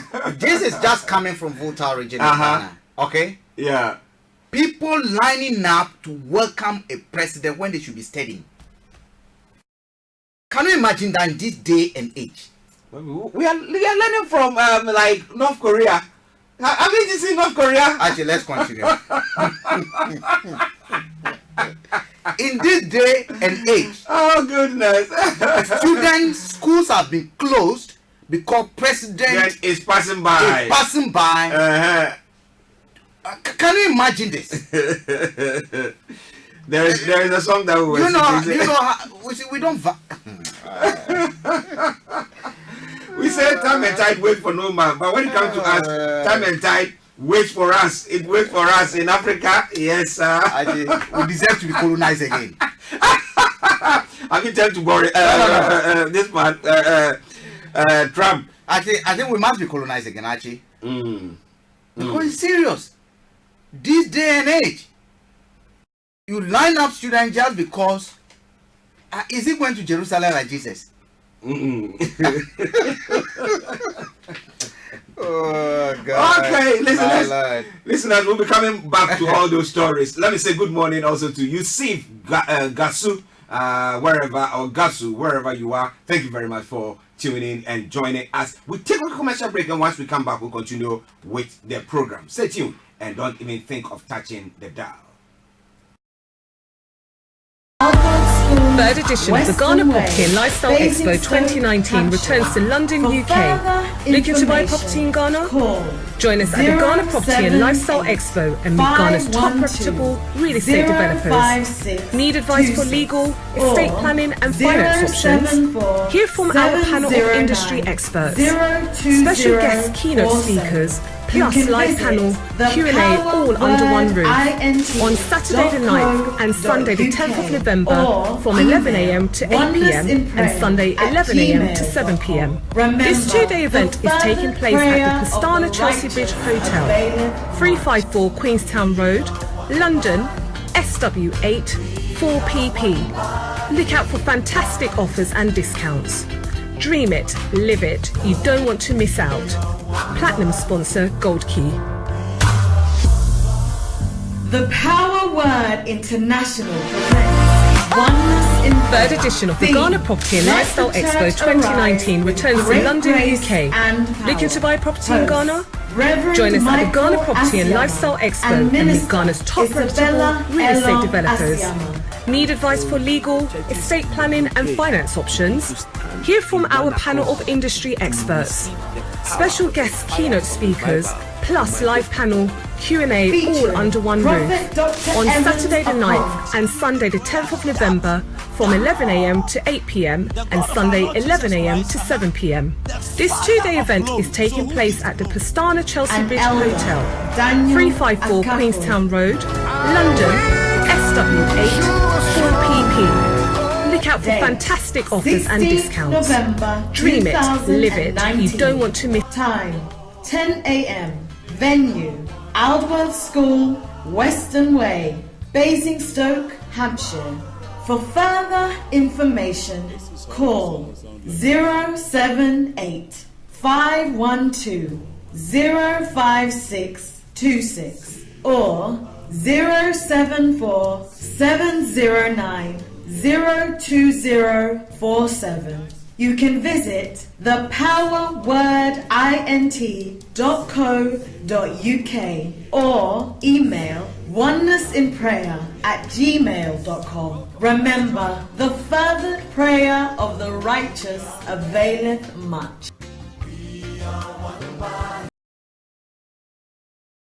Yes. that was not your fault. Get in touch with London Accident Claims Limited. It could be a motor accident or a workplace injury. You could be entitled to compensation. Just one call to our specialist team will take care of everything. For minicab drivers with PCOs, there is even better news. We provide you with a replacement vehicle. Call us on 0800-032-6798 or 0208-665-7667 to start your claims with London Accident Claims Limited. London Accident Claims Limited, a partner you can trust. Getting onto the property ladder has never been easy until now. Join us this and every Thursday from 7 p.m. to 8:30 p.m. live on the Property Hour Show on Starr Radio UK, where we talk to mortgage brokers, property developers, estate agents, landlord, tenant, property consultants on how to invest or get into the property business and make money. You can't afford to miss this. The Property Hour Show is your best source into the property industry. Welcome back to the program. I bring you some quick music. This is from Mayway. It says, Zoblas will enjoy it and I'll be with you.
Okay. So that is Freddie Merway, Zoblazo. How many percent? 200%. You want to go higher? Yeah, don't worry. Stay tuned to Star Radio UK. We'll push you higher. But those of you watching us or listening to us on our apps at the moment, I think you are having a bit of difficulty in receiving the broadcast, but it is being worked on. The technical team is working on it quickly, and in the next few minutes you will have it up. But those of you watching us on YouTube, Facebook, Periscope, and all the others, the social media platforms, yes, we are still transmitting live there. But apologies. We promise you that it's being worked on. Few minutes time, it should be up and running. But with me in the studio is my colleague and co-presenter, Mr. Frank Davids, and it is the Tuesday edition of the morning show. 7 minutes to the top of the hour is the time, and Star Radio UK is the station. Now we move on to some of the news that is making the rounds here in London. Okay.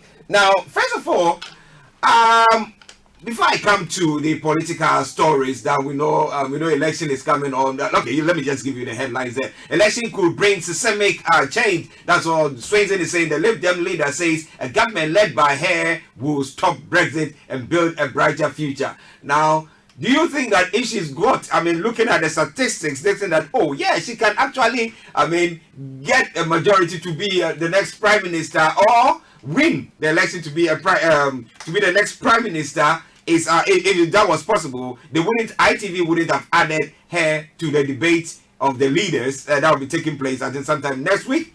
Well, she says that she's going to court. Now, election clash over parties' Brexit promises. Jeremy Corbyn will pledge to sort Brexit within 6 months, but the Tories say this is a fairy tale. Well, they've been there for 3.5 years. They've not been able to solve it. So when they say 6 months, you'll do it, they think that, well, it's something that we have to doubt. But Rees-Mogg, and that is where I want to start from. I call him the Posh Boy. Now, Jacob Rees-Mogg has been criticized for saying it would have been common sense to flee the Grenfell Tower fire, ignoring fire brigade's advice. The leader of the House of Commons was appearing on a radio phone in on the findings of a Grenfell inquiry report when he made the comments. Now, 72 people died in a fire at the Tower block on the 14th of June 2017. The Grenfell United group called the MP's comment insulting. Mr. Rees-Mogg said he profoundly apologized. Now, this is a proper where we talk about detachment. So, what the people who are living in towers like that face, he doesn't have a clue. And you go and you see the is it the fire, is it the health and safety some of the posters that are there, they tell you that when there is fire, this is what you have to do. That is what they've taught us, and you have to listen to those instructions. Unfortunately, the advice of the fire brigade this time around didn't work, because actually the building has not been tested for that particular facility, where they thought that the doors were fireproof doors that could hold the fire for some time. And therefore, when they said stay put, don't move yet, and the people stayed put and people lost their life, he's saying that, well, common sense, you should have known that, well, though they say you should stay, you shouldn't stay and just break the law. That when the police are saying that, look, there is something happening here, don't come, so forget it. Rees-Mogg says that we have to use common sense. Maybe I'll run that way. And so actually, it's very the comment is very unfortunate. Let's be clear on that. That under no circumstances should someone make such a comment. I cannot see where he's coming from. That look, even if you see death coming to you and someone is telling you stay, you should use your common sense to run away. That is where he might be coming from. Okay. But actually, let's understand exactly what is happening here. We have a situation where the fire service deploy their stay put policy. Yeah. And with that, what it means is that they reassuring you, and the public are advised always to follow those instructions. Those instructions. Yeah. And we have you covered. We are coming for you. For you, yeah. Stay put.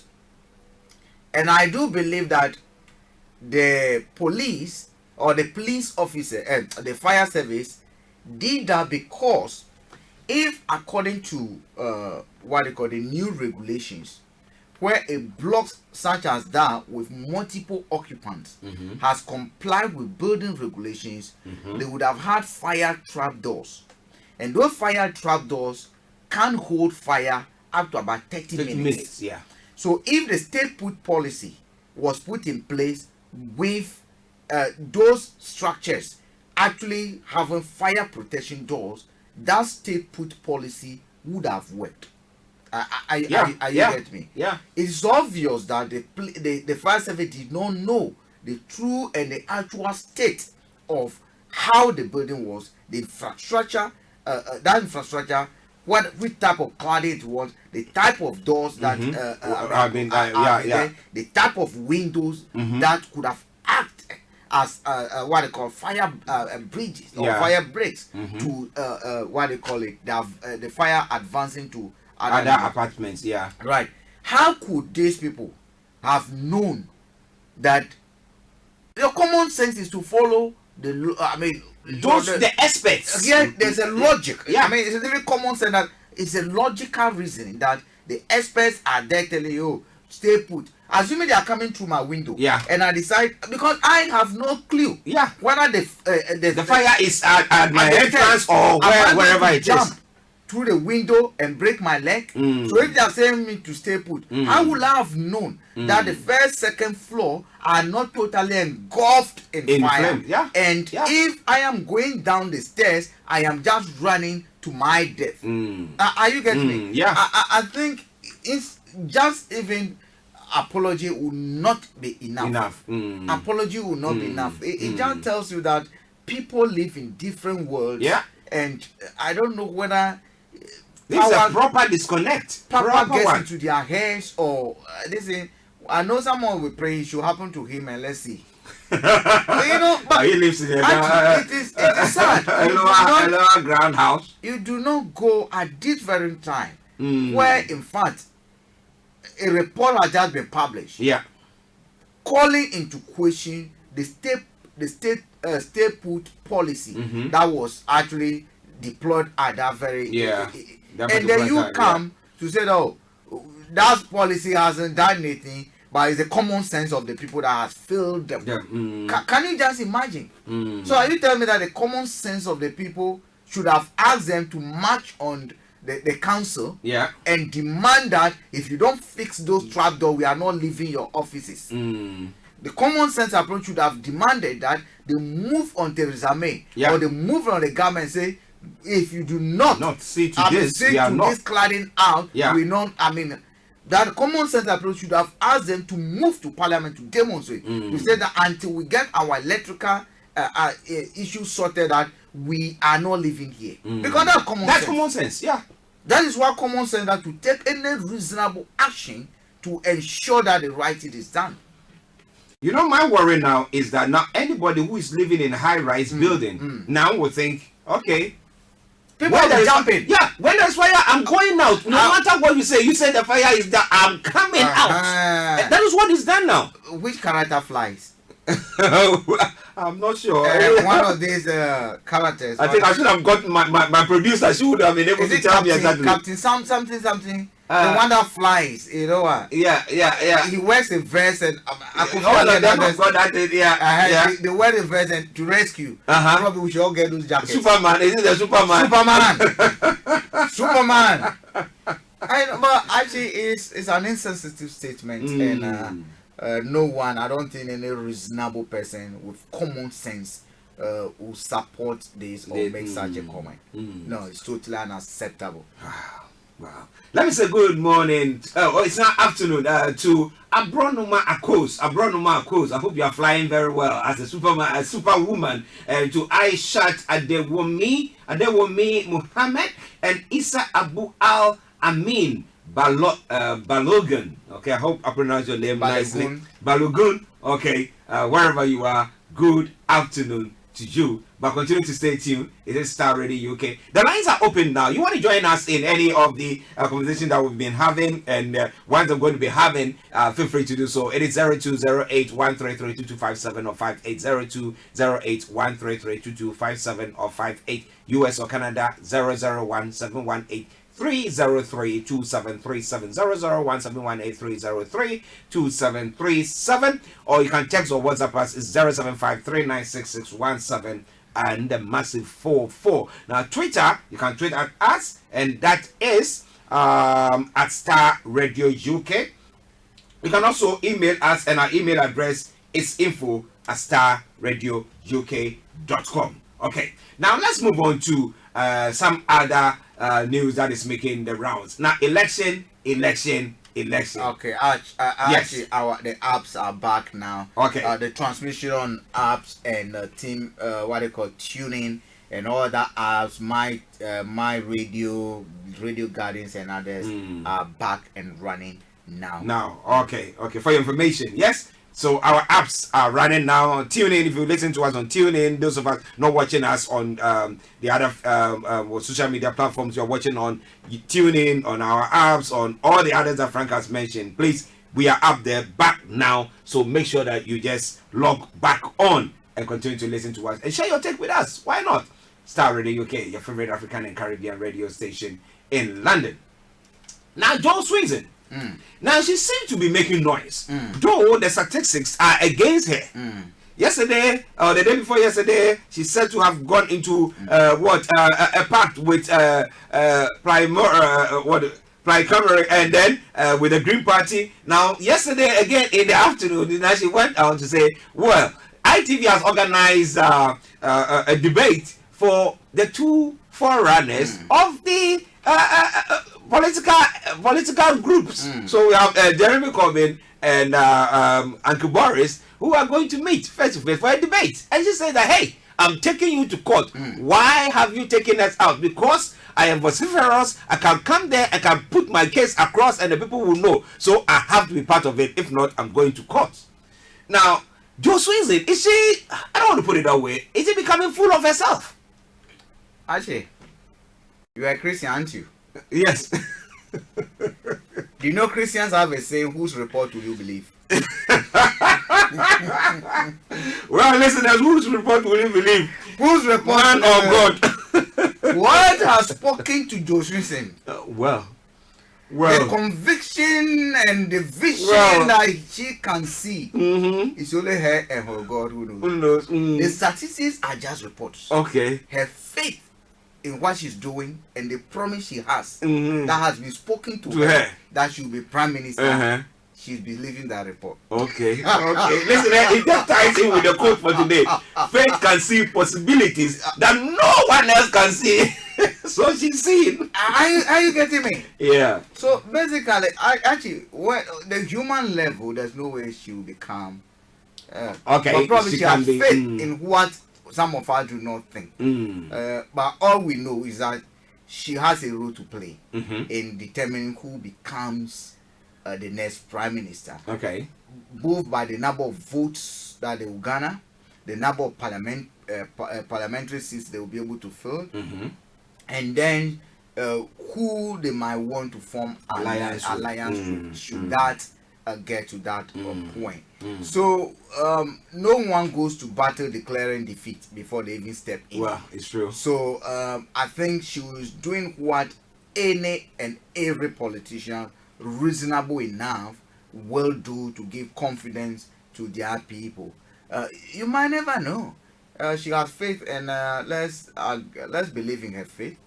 Well, we might not accept it, but one thing we do accept that she is entitled to her own views, and as a leader of a reputable political party, she's entitled to campaign and for her people. And she can campaign. There's nobody stopping her from campaigning. But the debates, they are looking at the statistics. That look, how many maybe MPs have you got? I think we had this argument with Shuela and other things in Nigeria when there was an issue about the debate. Yeah. And the broadcasters excluded some people. Yeah. Actually, some broadcasters can justify this even call. They will tell you that, look, we are a private company. Don't forget this Channel 4 news that is organizing the first one.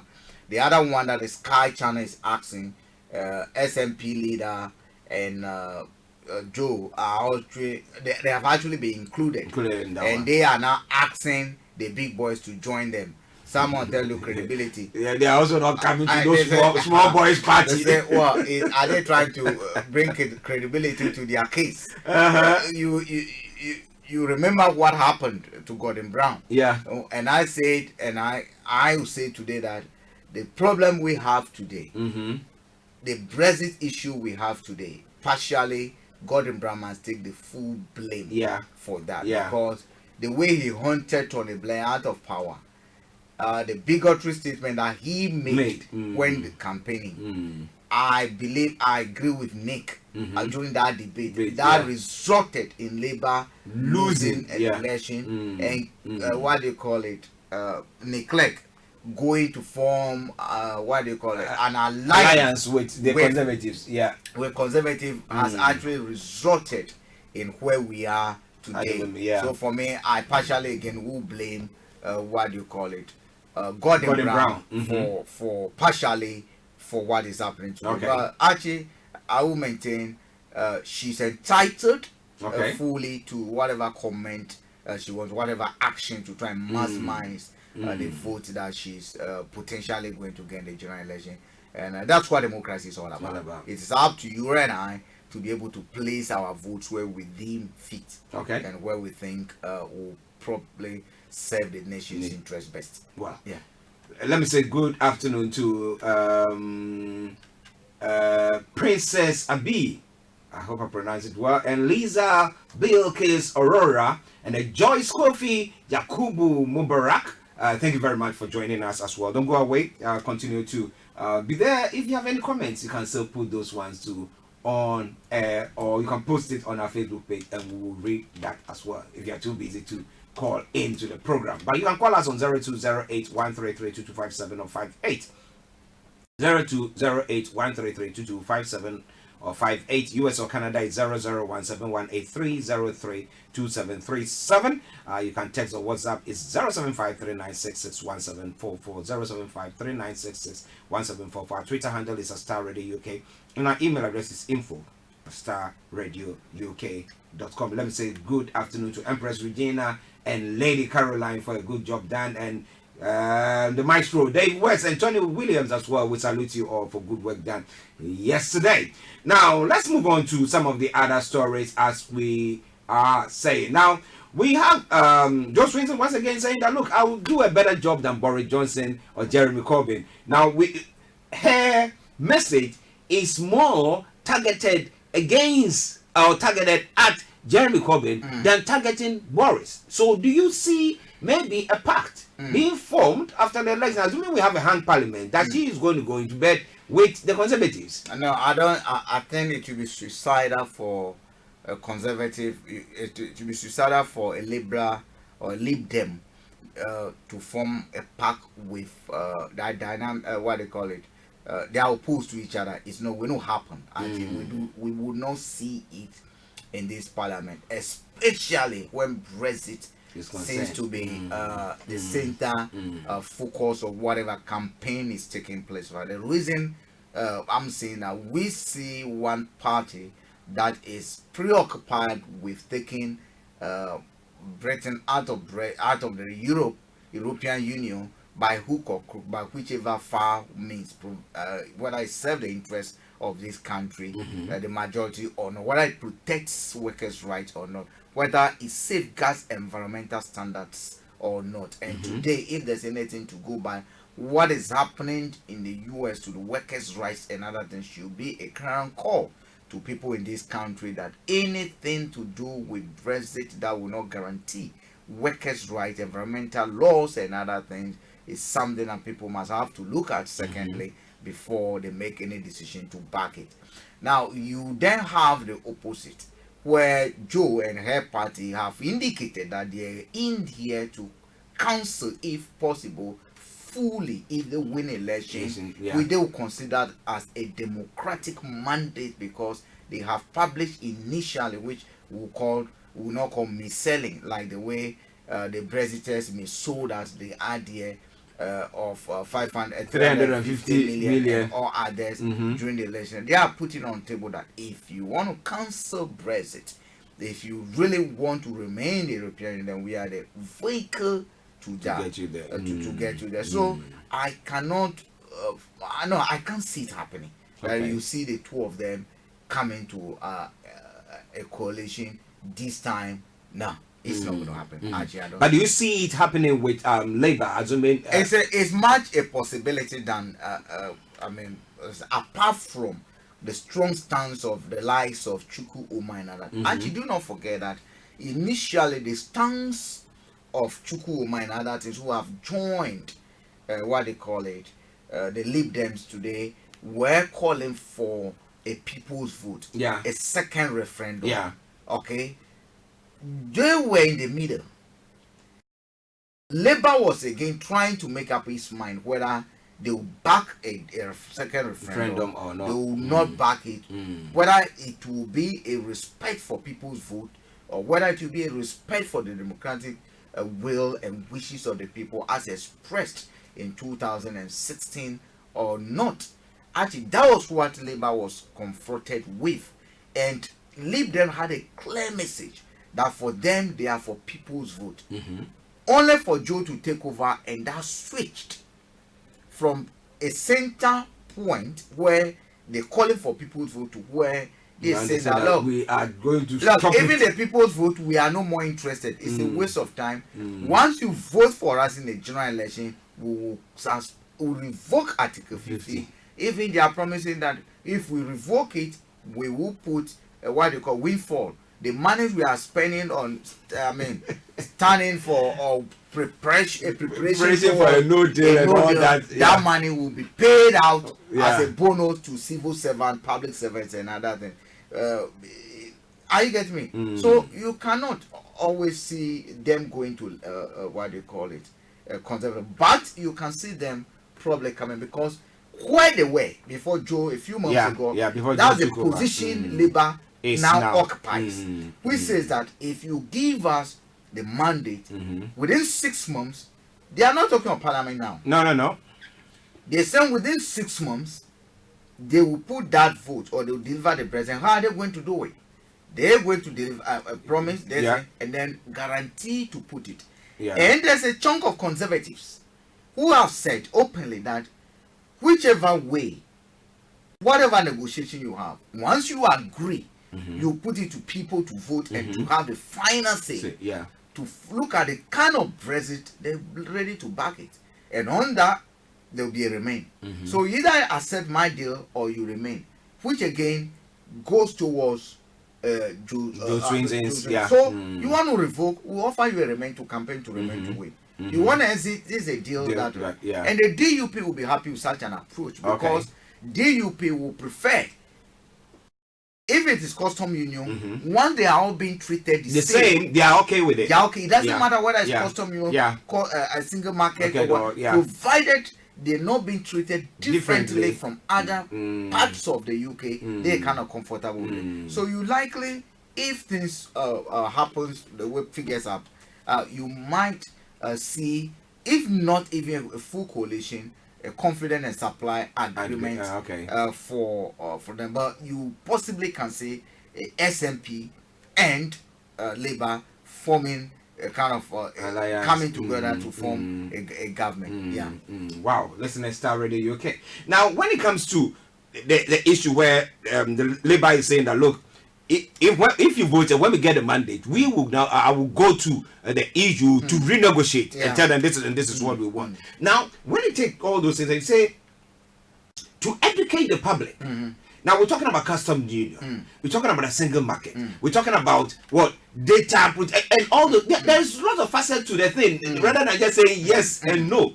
Now, so how do you actually put that thing to the public and say that just make up your mind on it. It's quite cumbersome. Actually, I think the campaign has just, in fact, the campaign is effectively kicks in tomorrow. Tomorrow, yeah. When Parliament is officially dissolved.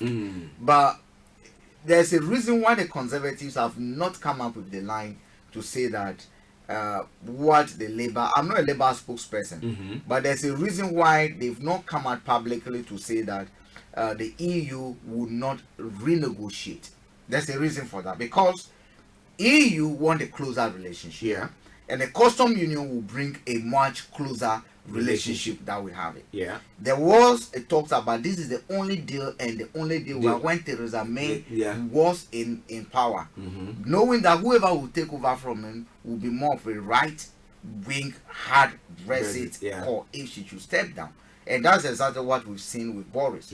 Now, what these people are now saying that they will renegotiate, and no one can convince me over here that the EU will refuse to accept, because from indications, what they were looking for, or what could have saw what do you call it, the Theresa May deal in go through last minute, they didn't allow it to come because the hard President Rees-Mogg and others feared that Labour were going to buy back Theresa May deal, which was Theresa May Plus.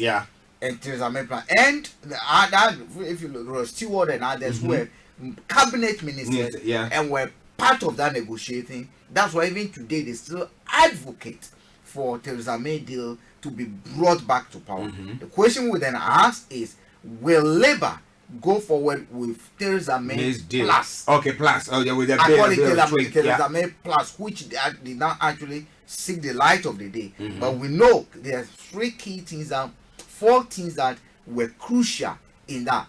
3 were accepted. 1 was a standing block. 1, they made a demand for strong environmental policies. Okay? 2, they made demand for strong workers' protection. Strong environmental policy, strong workers' protection was accepted. They also make a demand for strong custom union and strong single market. Those were that 3 together. Then the 4th one was strong relationship with movement of people from one, which again goes into the heart of conservatives anti-immigration policy, and that was the stumbling block. Because when you accept a common market, you are now, how can people trade if they cannot move? Only goods, there are no movement of people. So those were the standing blocks, and from our understanding, we know that custom union was being accommodated, single market was going back, environmental this was accepted, the workers' protection was, and Labour were ready to trade that for their votes. And that is what the hard Brexiteers saw, and that's why the internal how do you call this bazooka? Is it AK-47 or AK-47? Torpedoes. That's why they torpedoed what they call it, Theresa May. So that negotiation is something that we know as at now that there's a strong majority for in Labour, and there's a bit of warm support for from the Conservative Party. And if they win and they pull that, actually they'll get it through. But the problem now is how many of voters, I mean, we are sitting here, we because of what we do, so we want to know exactly what is going on, so we try to dig. But how many people of us know that, I mean, know all these details that we're putting across now? A few. So those who have already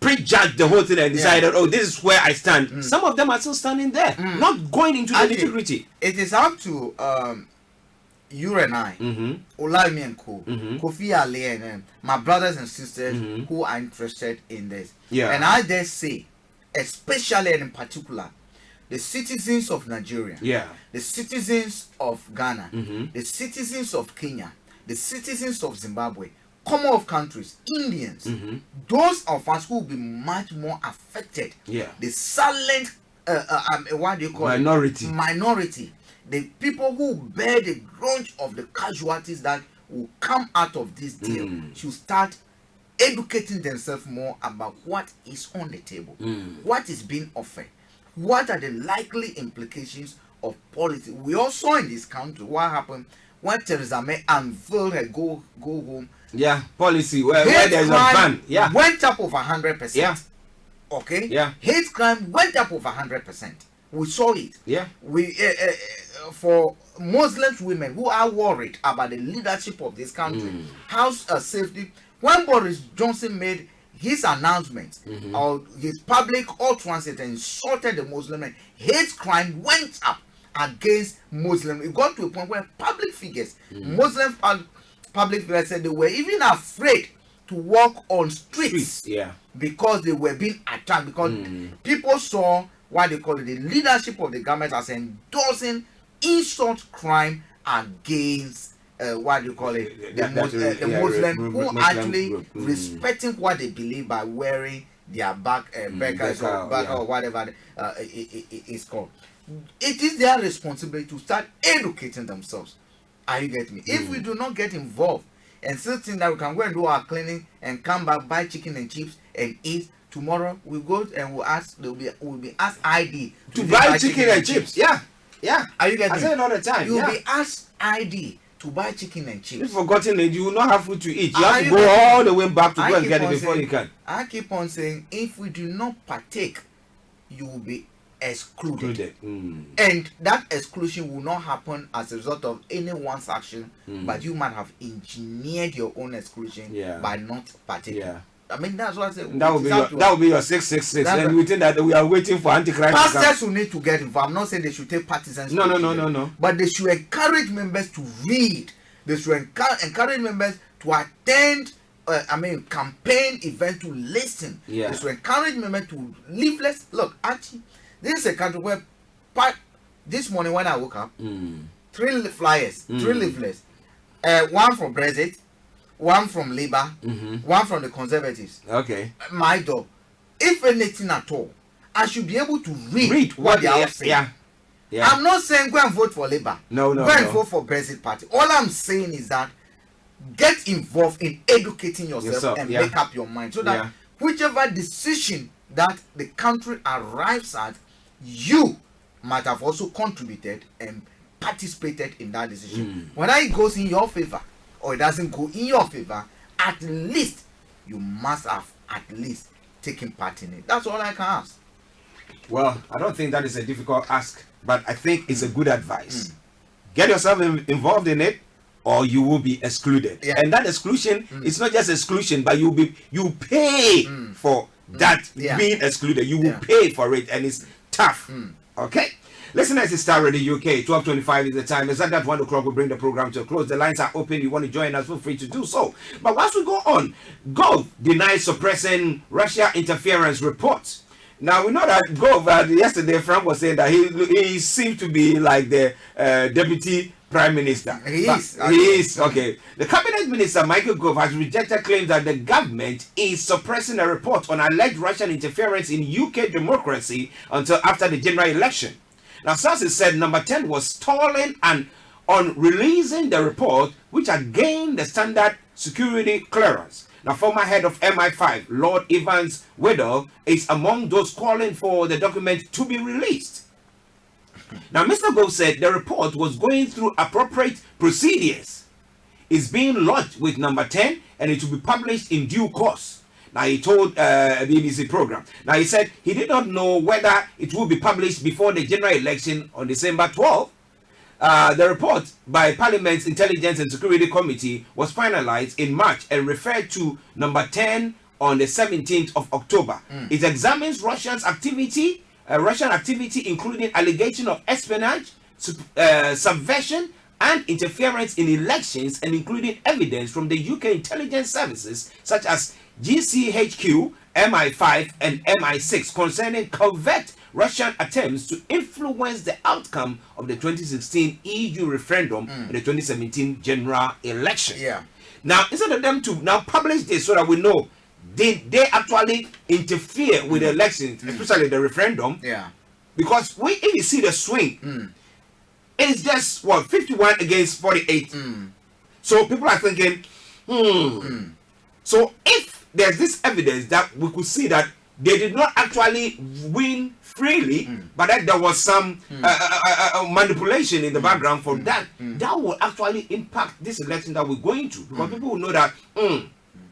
Actually, today is Tuesday, the 5th of November. Yeah.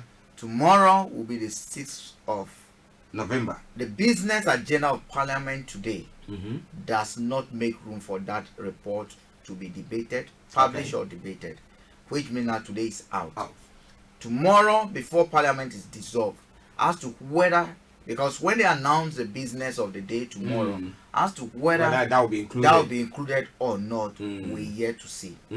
But actually, you ask yourself, why will a government be interested in publishing a report after an election has taken place? Because it's going to impact them negatively. Is it going to be the case that the loopholes that were exploited, that are being used today or could be used by any of the political parties today, people will be educated about it?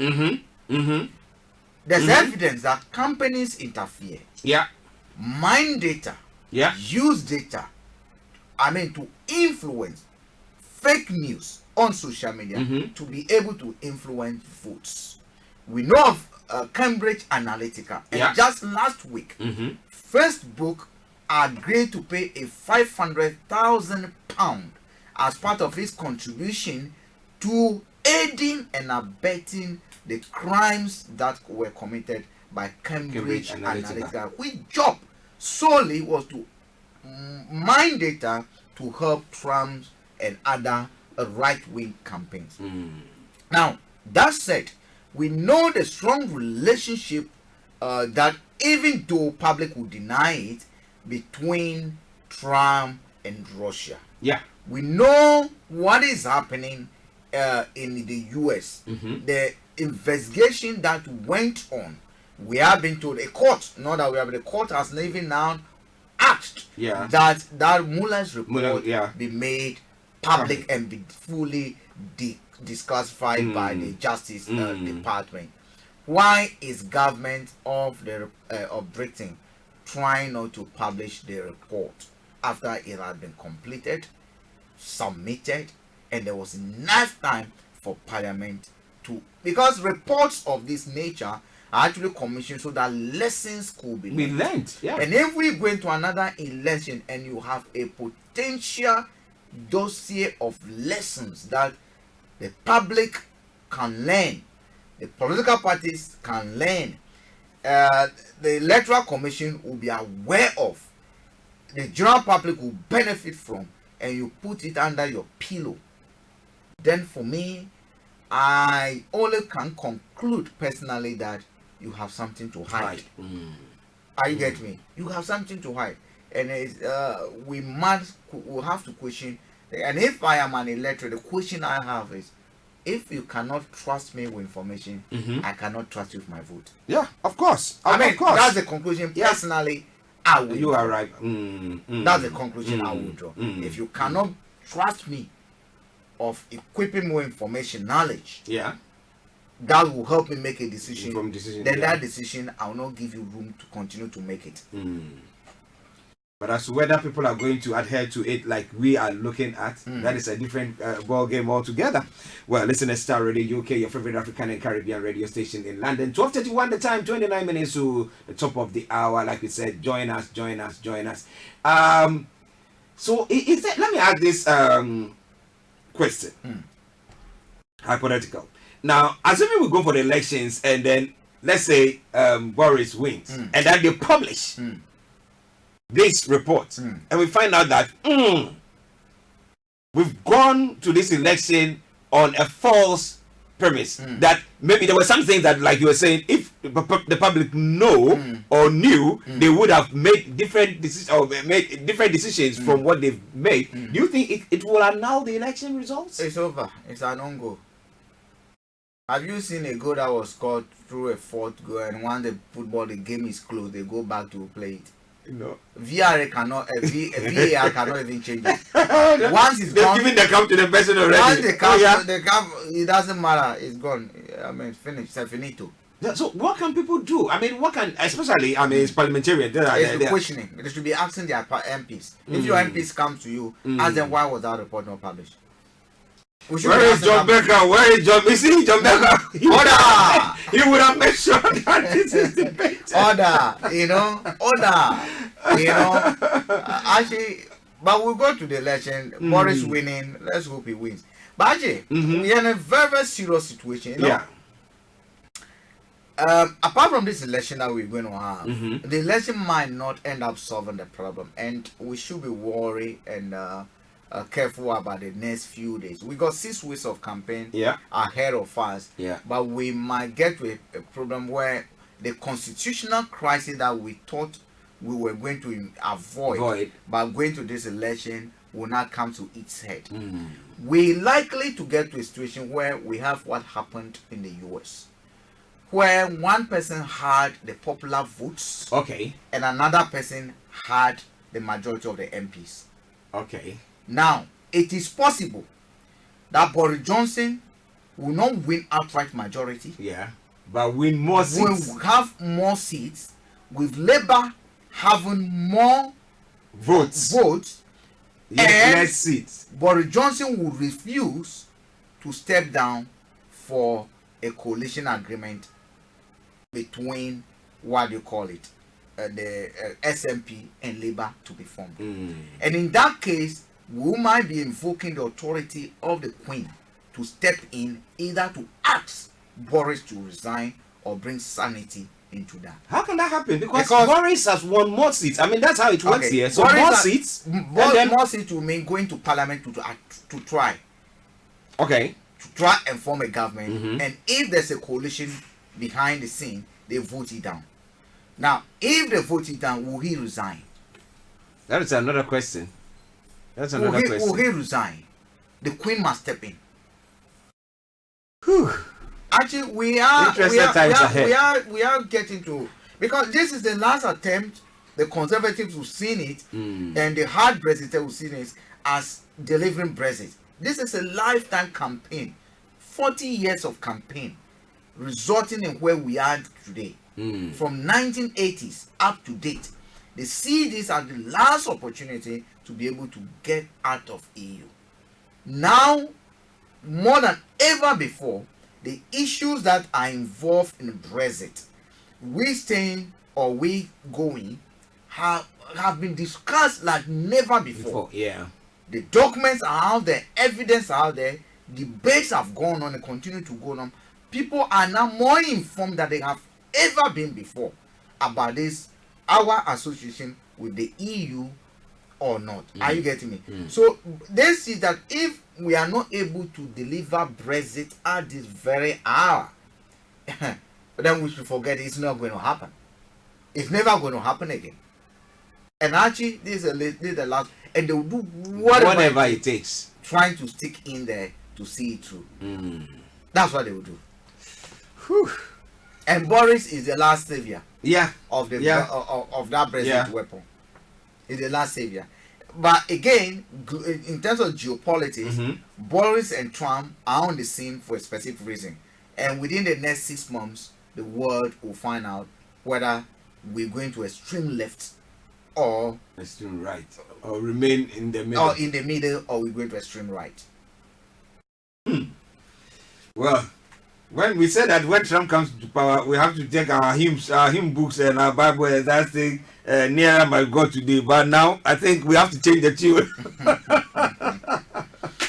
Lord, I'm coming home. Okay, listen to Starr Radio UK. 24 minutes to the top of the hour. The lines are still open. You can join us. Regret as US begins exit from UN climate accord.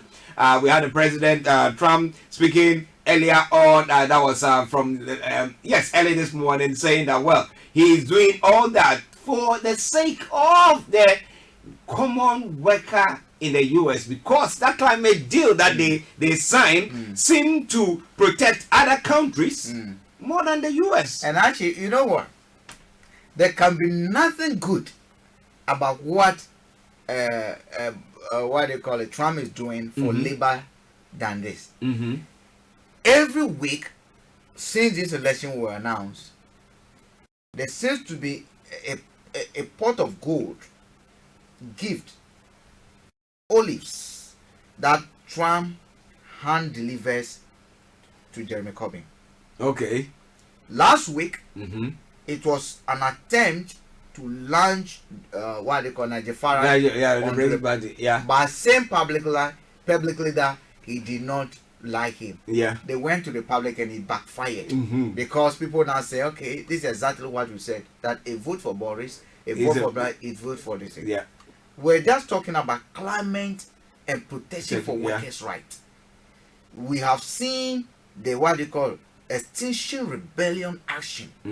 We've seen what they call the UN having to allow a young lady to address the question. We have seen even yesterday Delhi had to ration cars into. Are you getting me? We've seen avalanche of evidence talking about climate and the world must do more. Here we are, Trump tearing apart agreement that seems to protect the environment. So we are saying that the trade deal that will happen. Don't ask me who are we. Okay, I will ask you. Those of us who say that a vote for Boris could potentially be a vote for to tear apart all climate accords that safeguard standards over here. This is over to you. Over to you. This is over. You see, someone said this is over thing. It's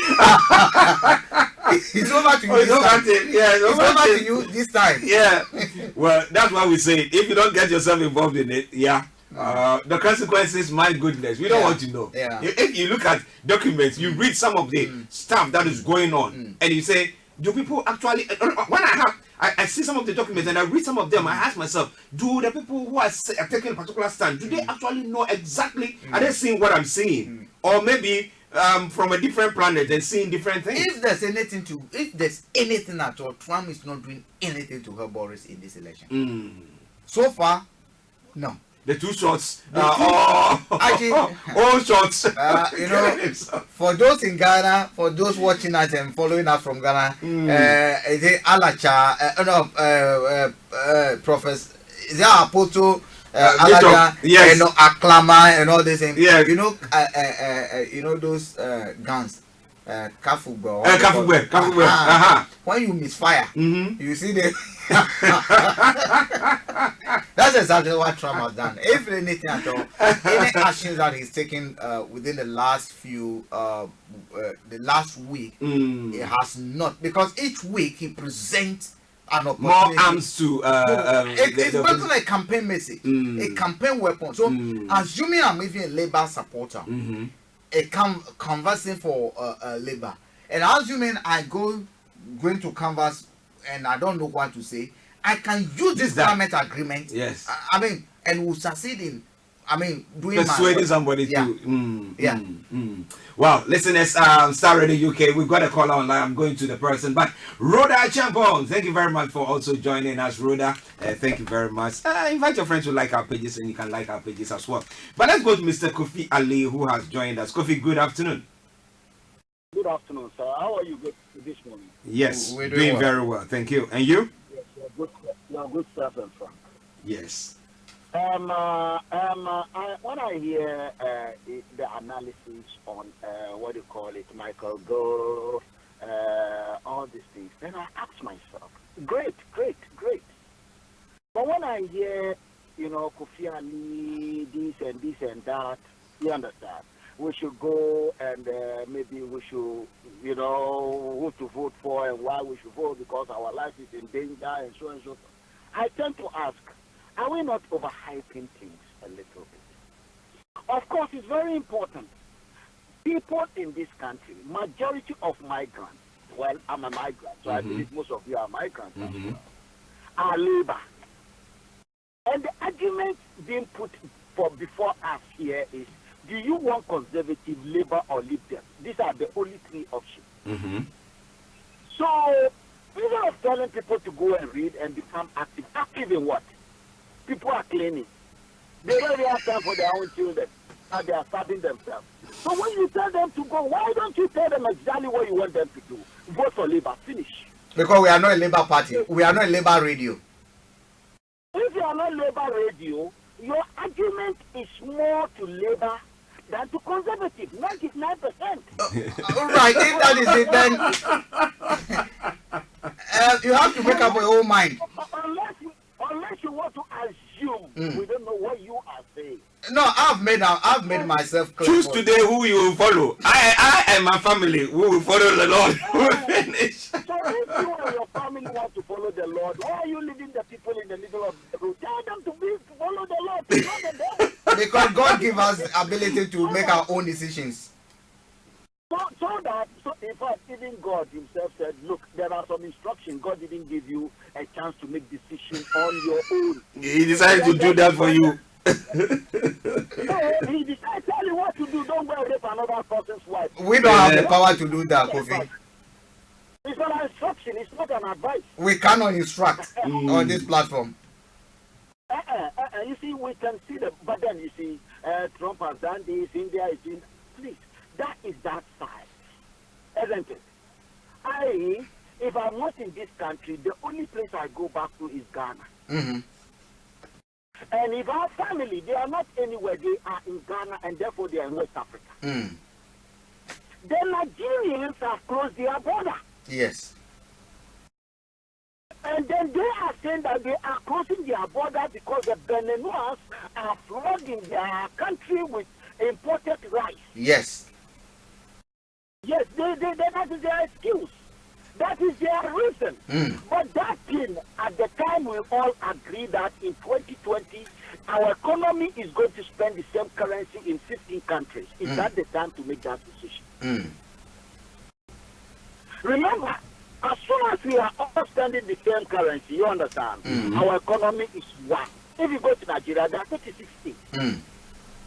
In that 36 states, some are bigger than others in terms of economic weight. Some only wait for federal government to give them top money before they even do anything. But some can raise money, and their population are good, and industries are there. You are talking about Lagos and other places.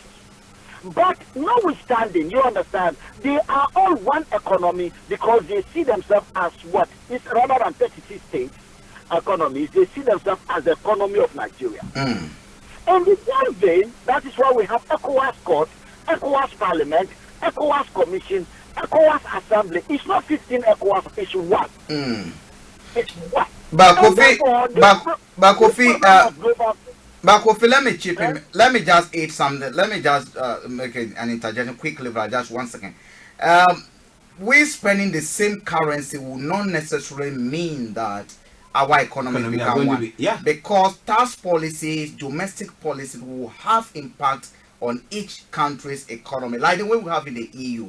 Would spend euro, but that does not mean that Greece tax policies are the same as German tax policies. Please continue. Can I come in? Do say. You see, when you say one economy, for example, tax policy, the tax policy in London is different from tax policy in when you go to what do you call it, Manchester. Locally.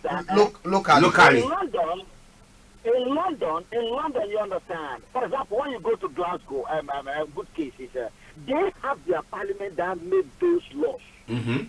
And therefore, the law in England, you understand, that take care of what do you call it, British-wide law, you understand, on tax and so on. Domestically, when you go to places, locally, when you like Scotland and so, their parliament are making laws, and then some of the laws have tax implications, and as well as allocation. So when you then say that the fact that there are variations in certain places, like you go to United States of America, and some states have higher tax than some others, or some make more laws to carry gun, and some say no, conceal your gun. You understand? Licensing gun is private. That is not saying that they are not the same. They are the same. That's why they have a common parliament. the United States Congress. That is why in Nigeria, because they want to have a common, at the same time, differences, you understand? That is why they have the National Assembly. In ECOWAS, we have the ECOWAS Parliament. If you go to European Union, they have EU-wide laws, you understand? And that is an instruction of law. You understand? So as long as you are under a common parliament, whether you elect the people directly or not, it is a single economy. You go to India, you see what I'm talking about. Very big land. There are variations. And this is why our argument we must be very, very careful. We are going to spend a common currency so that we have one common national anthem. We have one passport. And you are saying we are not one. What do you want us to do? No, Kofi, a quick interjection from there again. You see, Frank was saying something, but you don't seem to get it. Now, you remember just a few years back, we had Greece that was, virtually going down, nose diving. And we had the EU having to step in. At the time, Germany's economy was very, strong, very, very strong. At the moment, they are saying Germany's economy is not that strong. They've been complaining about it. So the fact that we are in a single currency system will not necessarily mean that the economy of Nigeria is going to be the same as the economy of Ghana. No. So everybody has to do their own homework to make sure that their economy is better than that of their neighbors. Listen, my brother, the economy of Lagos State is not the same as the economy of Kaduna State. Can you understand that one? Yes. Good. But they are all under one umbrella called the Nigerian economy. Kofi, there's something you are missing here. The Kaduna's, hold on. How many times will I make comparison and you can't get what I'm saying? Listen, you just go back to Greece. He said you have to understand. Do you know do you know that Greece, I don't want to dwell too much. You have other important things to talk about. And you are holding me down on something. No, Kofi, because the basis of, we are educating ourselves here. When you take, hold on. Let's clarify something because we are all learning here, Kofi. When you cite an example using Kaduna State and Lagos State and bring that economy to, bring that same argument to Greece and Germany, it's not. They are totally different things. Kaduna is not a sovereign state. Why they might have their local law. Like if you are using Kaduna and Lagos State and using Manchester and London, I agree with you. But there's what we call federal level state.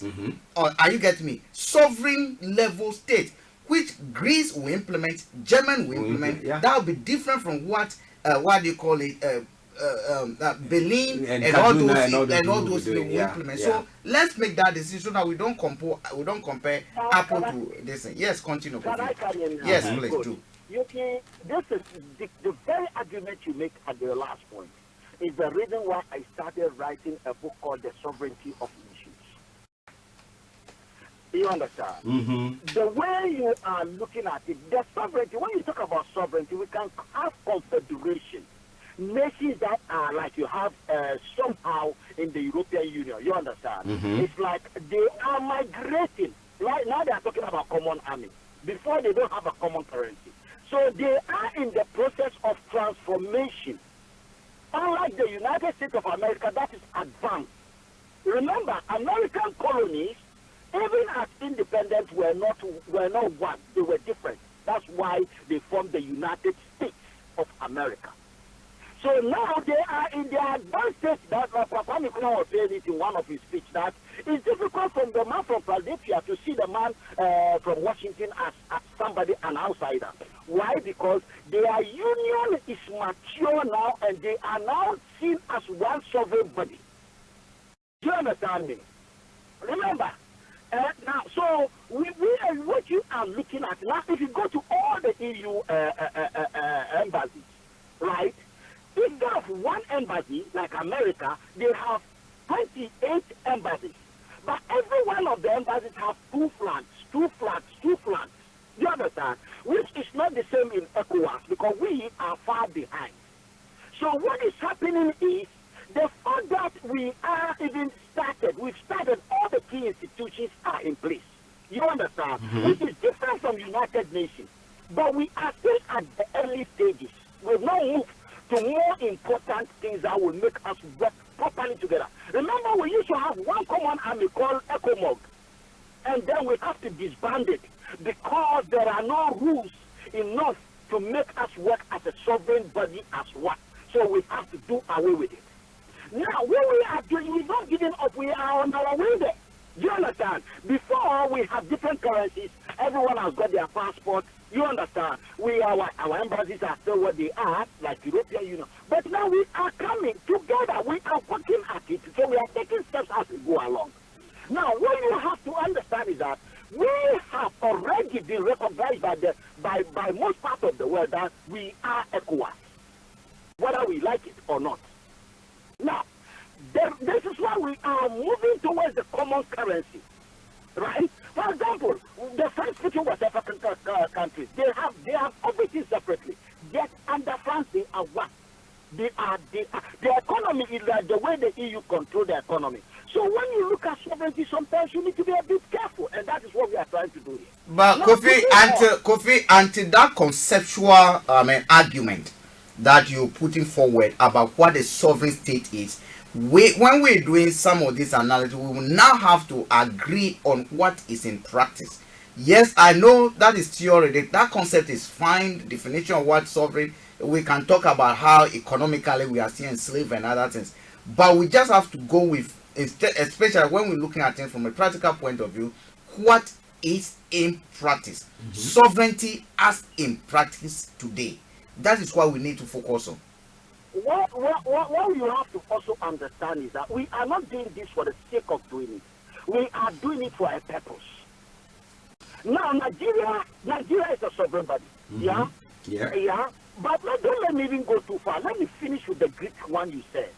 Do you realize that the Greeks, at the time the economy was having serious problems, what they are arguing about is that they don't want to be taking money from the European Union, you understand, which is going to be loaned from Germany and France, you understand? And coming with conditions.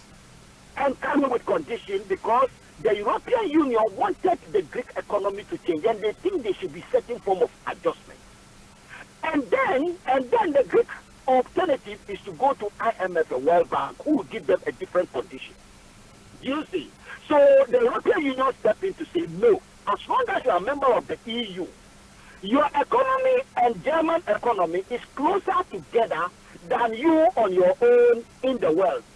And therefore, instead of going out to borrow the money, you have to borrow money from inside. And that is what they did eventually. So if there is debt, the euro is going to be what they will be focusing on, because the decision that they are going to make will affect the whole of the European Union, because it will affect the currency, common currency they are using. You understand? Yeah. So the question that we were asked, or you did pose, that they are, I mean, we will have the same economy, or because you are spending the same currency, is defeated. No, it's not defeated, because you see, remember, when you say Commonwealth economy, is it one economy or different economy? If it's different economy, you call it the different economy. But you say there's one economy, Commonwealth economy is one. The Commonwealth economy, the Francophone economy is one. EU economy is one. You understand? Now, don't let me waste too much time on this, like I said. Okay, we've got 5 minutes to go, so just go on. Remember the decision this Nigeria is making. Based on the decisions the Beninese are making, they are buying, flooding the market of Nigeria with the goods from, you understand? Yeah. And that is the reason why the Nigerians decided that no, they can't take it anymore, so they have to close their border.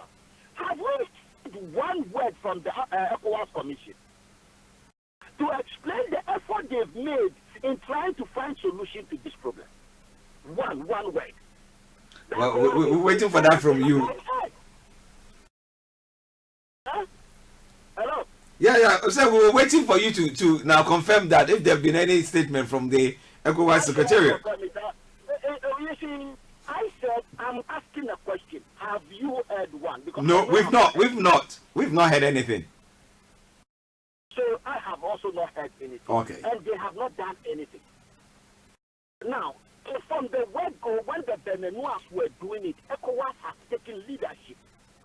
You understand? And providing that essential leadership in finding a way to understand that the responsibility and duty. Now we are going to spend a common currency. Is this what we are going to be doing? This currency will be dead before we start. Because I have said this thing in one of my writings, that when we go around importing things, it will destroy the currency. Because countries will start, everybody will act the way they like. Nigeria has started now. Because the Beniners were not controlled. And if we can't control Benin, can we control Nigeria? Therefore, we need to go back and sit down and be serious. Look, this global warming thing you are talking about, we are not left behind, though. We are even worse it. Worse it. What solution are we providing? Eh? Are we pretending everyone is doing something and we do nothing? No, I think Africans are doing something. I know, for instance, that if you take Ghana, for instance, a forestation project is ongoing. Yeah. That's contribution towards rebalancing the deforestation that has taken place as a direct result of man action over the years. And I know a lot of other countries are also actively involved in that. Yeah. The only thing I would tend to focus on what the white man is doing from what we are doing from the micro level to try and stop, reverse the trend of degradation and deforestation that is taking hold of our countries. Yeah. Frank, with all due respect. Yeah. Hello. Yes, we can hear you. You see, I want to beg you. We are very serious. We are serious. When people, be patient with me. When people talk about global warming, anytime they talk about global warming, you start making noise about planting trees. Anytime they talk about global warming, you talk about planting trees. When people are talking about how do we make aeroplane green, how do we protect environment by people not going, like now you hear in the United Kingdom, the fracking has been stopped. You understand? That is not saying that the gas they need, the shale gas they need, they are going to stop, because the people will need it somewhere. Okay. And therefore, if it's happening in Ghana, right? Are you then telling me that Ghana government have that backbone to say no to that company? Kofi, let me answer you directly this way.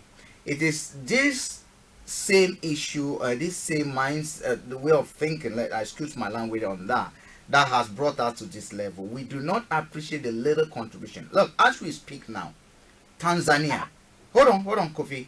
Tanzania has taken the lead in banning polythene bags. Yeah. Rwanda, you cannot drop. They are even ahead of the UK. These little contributions, because global warming is not caused by only one action. No. It is caused by multiplicity of actions. And therefore, when you're taking an action that goes to rebalance, why are we crying about Amazon forest deforestation if the trees are not playing an important? What do the trees do to the environment? So you cannot tell me that making airplanes green, because we don't produce planes. Yeah. What is we out do, of our hands. Others are out of our hands. Yeah. Let those who produce planes, do what they can do to make sure that global warming is stabilized, is reversed, and we reduce it. Let those of us who are not at this point in time able to produce motorbikes, able to can plant trees that will stop surface wash, that will go to increase sea levels, and that will absorb carbon dioxide in flooding. Let us do what we can do to create windbreaks that will stop what do you call it, winds going at speeds that would destroy people's roofs and others. So there are multiplicity of action that people can take from wherever, even where you are now, Kofi. You can choose today, when you go to shop, to carry your goods in your shoulder, on your laps or on your hands, and put them in your car instead of buying polythene bag. That will be your contribution towards correcting the wrong. Now, can I come in? Yes. Please do. I've listened to you, and I think you'll be patient to listen to me. It looks like we are two different people. Of course we are. Of course. Hey, Frank, you are confused. So what do you think? Be patient with me. You see, one my greatest hero is Kwame Nkrumah. And what makes Kwame Nkrumah special, like Jesus Christ, is that he sees things differently from the way others are seeing it. One is talking about doing great things and taking great steps to play a key role in global affairs. Yeah. Others are thinking about contemplate that let us build See. market. Kofi. So what you are saying is contemplate. Okay. I am thinking of great things like, okay, we want now the whole world is talking about we are migrating from maybe thermal energy to solar energy, and so we are going to wind turbine and so on, and we have this thing in abundance, and we need to be in the middle of the ocean, so that we put our plant there to be able to do it, and we want to build it ourselves. You are looking at it from we doing the simple things we used to do that has made us backward. Kofi, of what a journey of 1,000 miles is started with just one step. Of what profit will it be to a man and Kofi Ali? Kofi, of what profit will it be to you if by the time you finish producing that green plane, all your trees have been cut? Yes. I've listened to you. Will you listen to me? Okay, we are listening to you. For the next 5 minutes, we'll wind up the program. So go on. we are thinking, and you are looking at the simplest thing any fool can do. What is implanting? Wow. Every day we talk is go and plant tree. Okay. We are talking about the patient.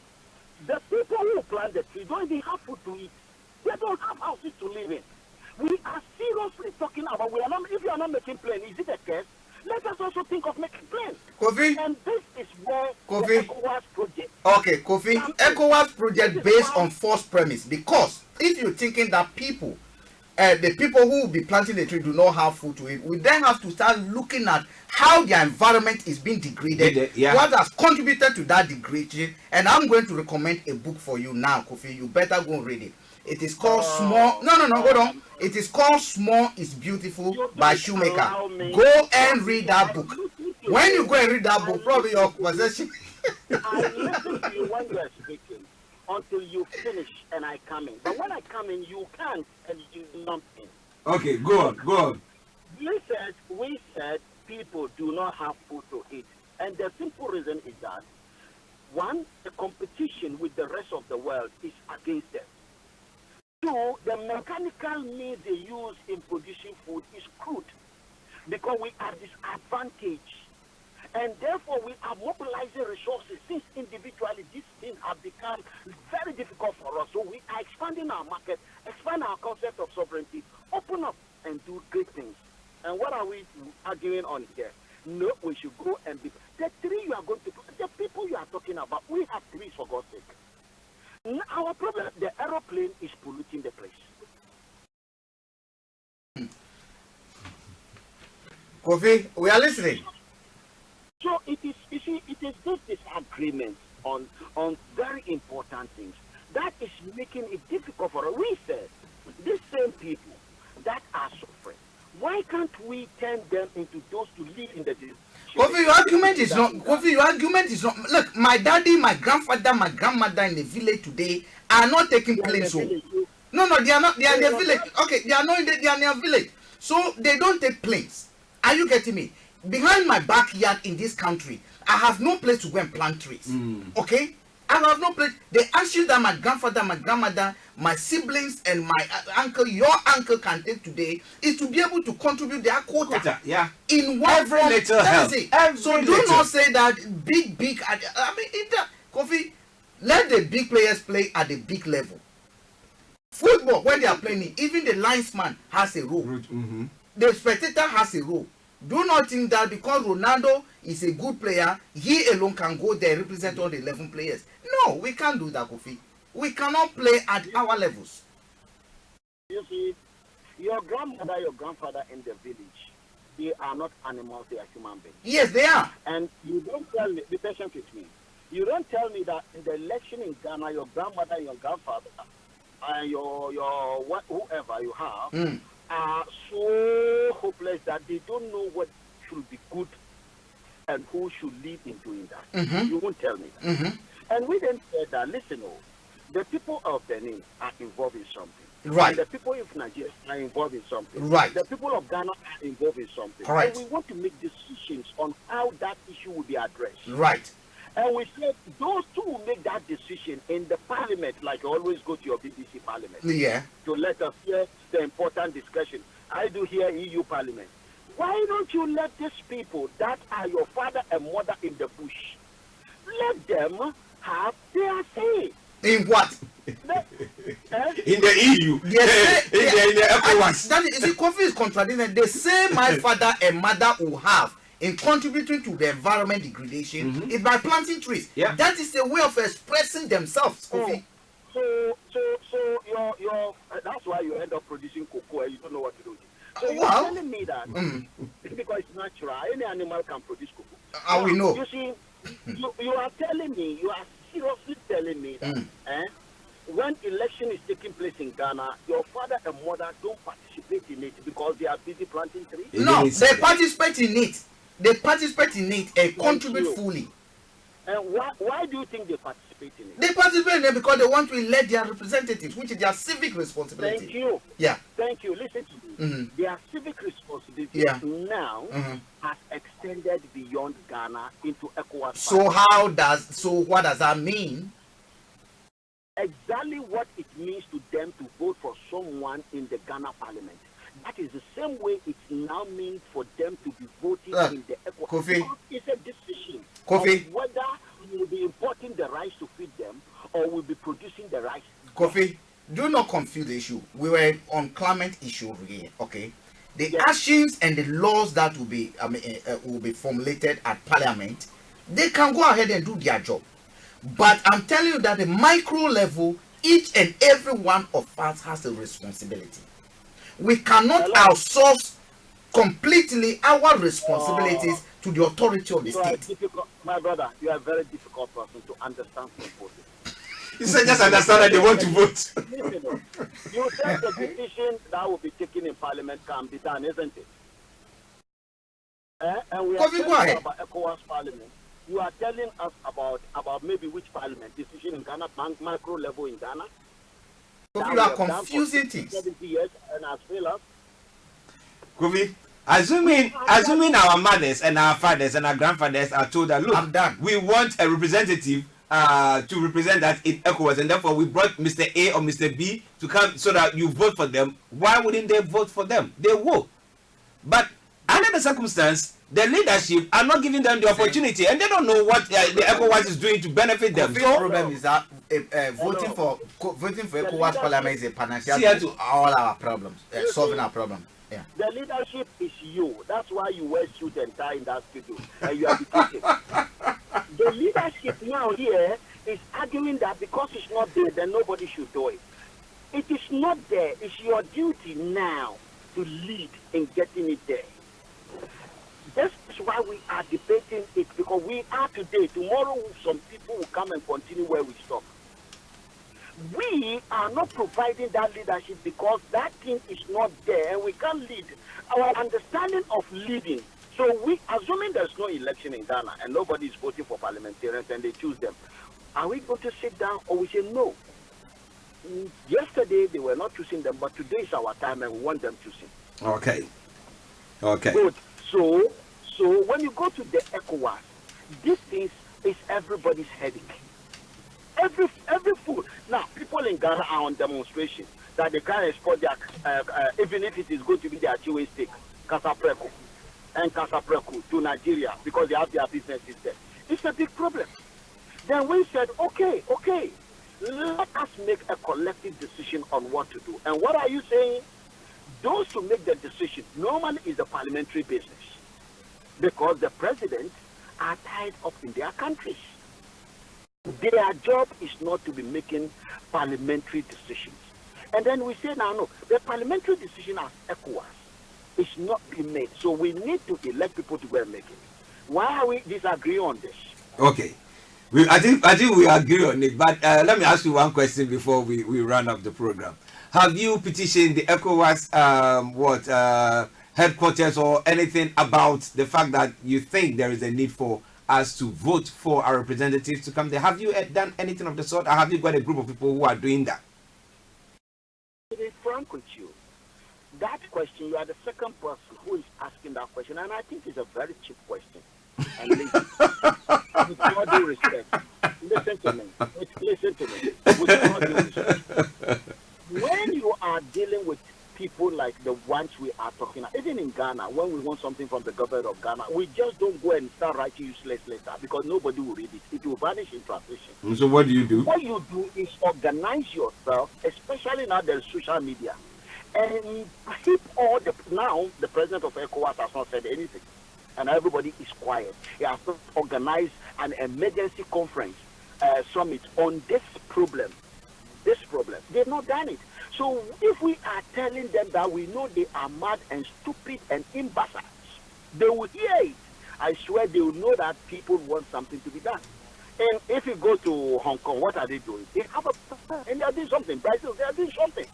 You understand? But we are used to, if we have problems, limiting ourselves to the local problems, solution, because that is what is there already, which is a lazy man way.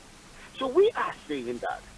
Let us focus, because unless we learn to link problem with that kind of solution, we will end up planting trees. The trees that some people from somewhere will come and cut it away one day. So anyone can go, because there is no law and order in Ghana. There's no law. Everyone do what they want to do.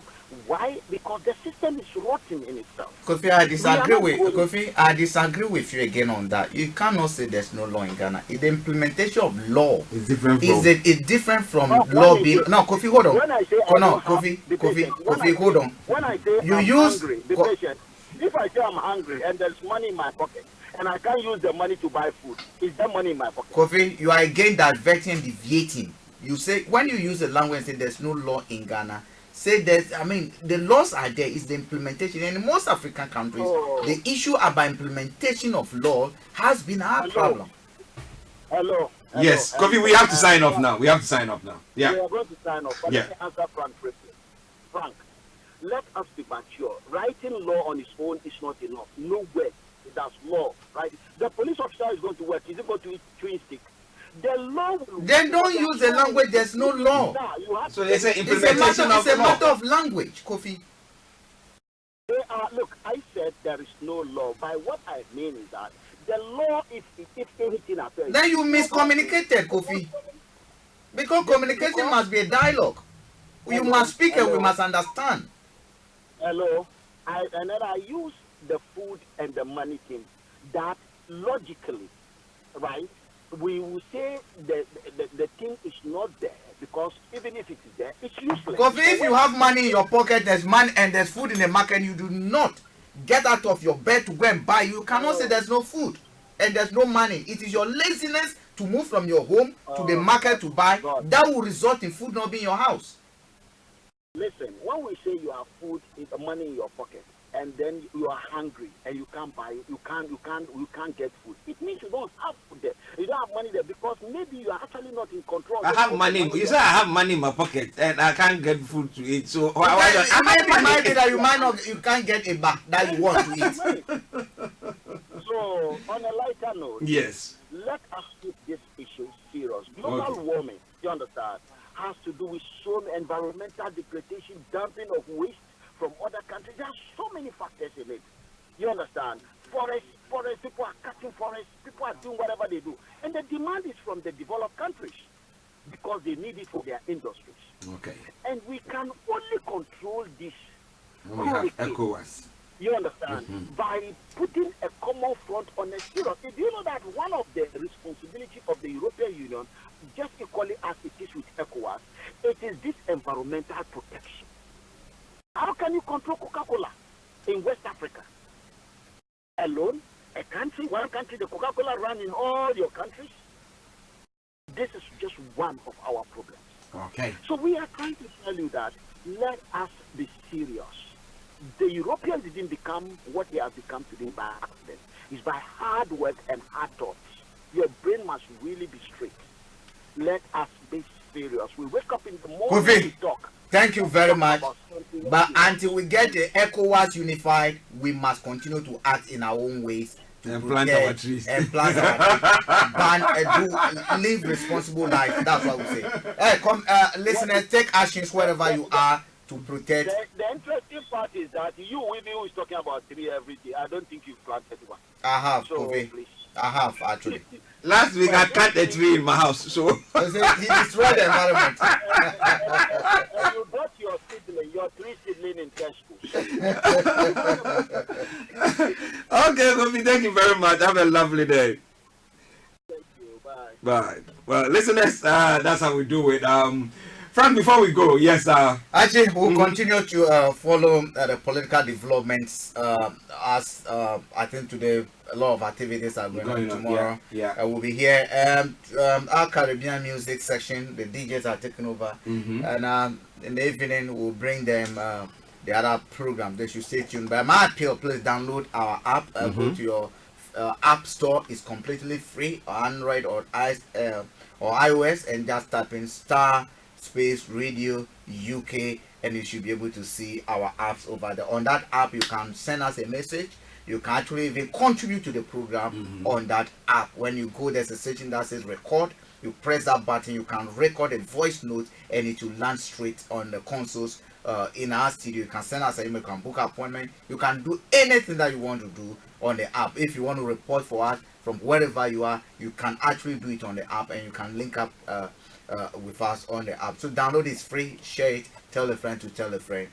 We say have a blessed afternoon. Okay, so on that note, listeners, we want to say thank you very much for tuning in once again to listen to us. Martha Daniels, yes, we are the last one who joined us. Martha Daniels, thank you very much for joining in. And to each and every one of you who was following us on our Facebook, streaming, and all our TV channels, we want to say thank you. But don't go away. I'll bring you Kofi Ali's favorite song, whether he likes it or not. It says Zongo Man. It says The Problem of Africa. When that song ends and you don't hear from us, then it's been me, the one and only ARCHIE, Mr. Frank Davis, saying have a top of the day. Bye-bye for now.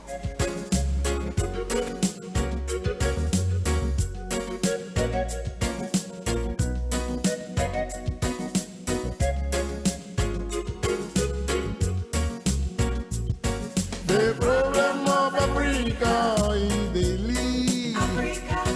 Who run things, who run things, who run things.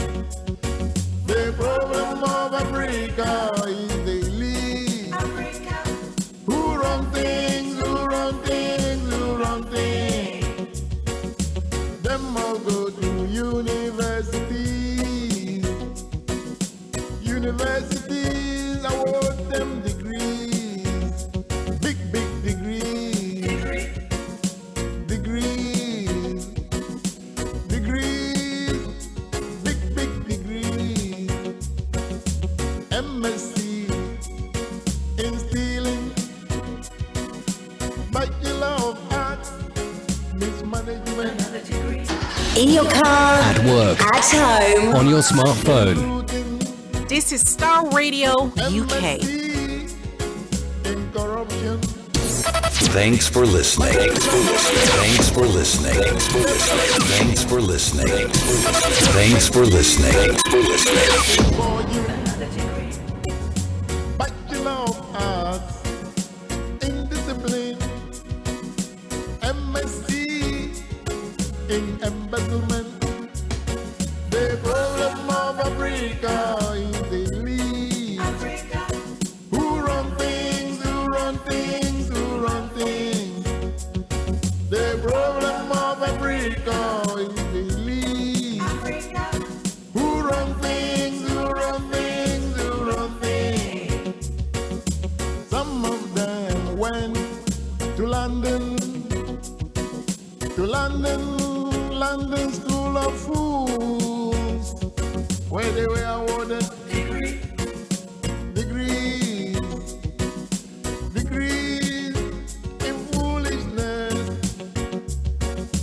PhD in stupidity, MSc in foolishness, PhD in dishonesty, PhD in recklessness,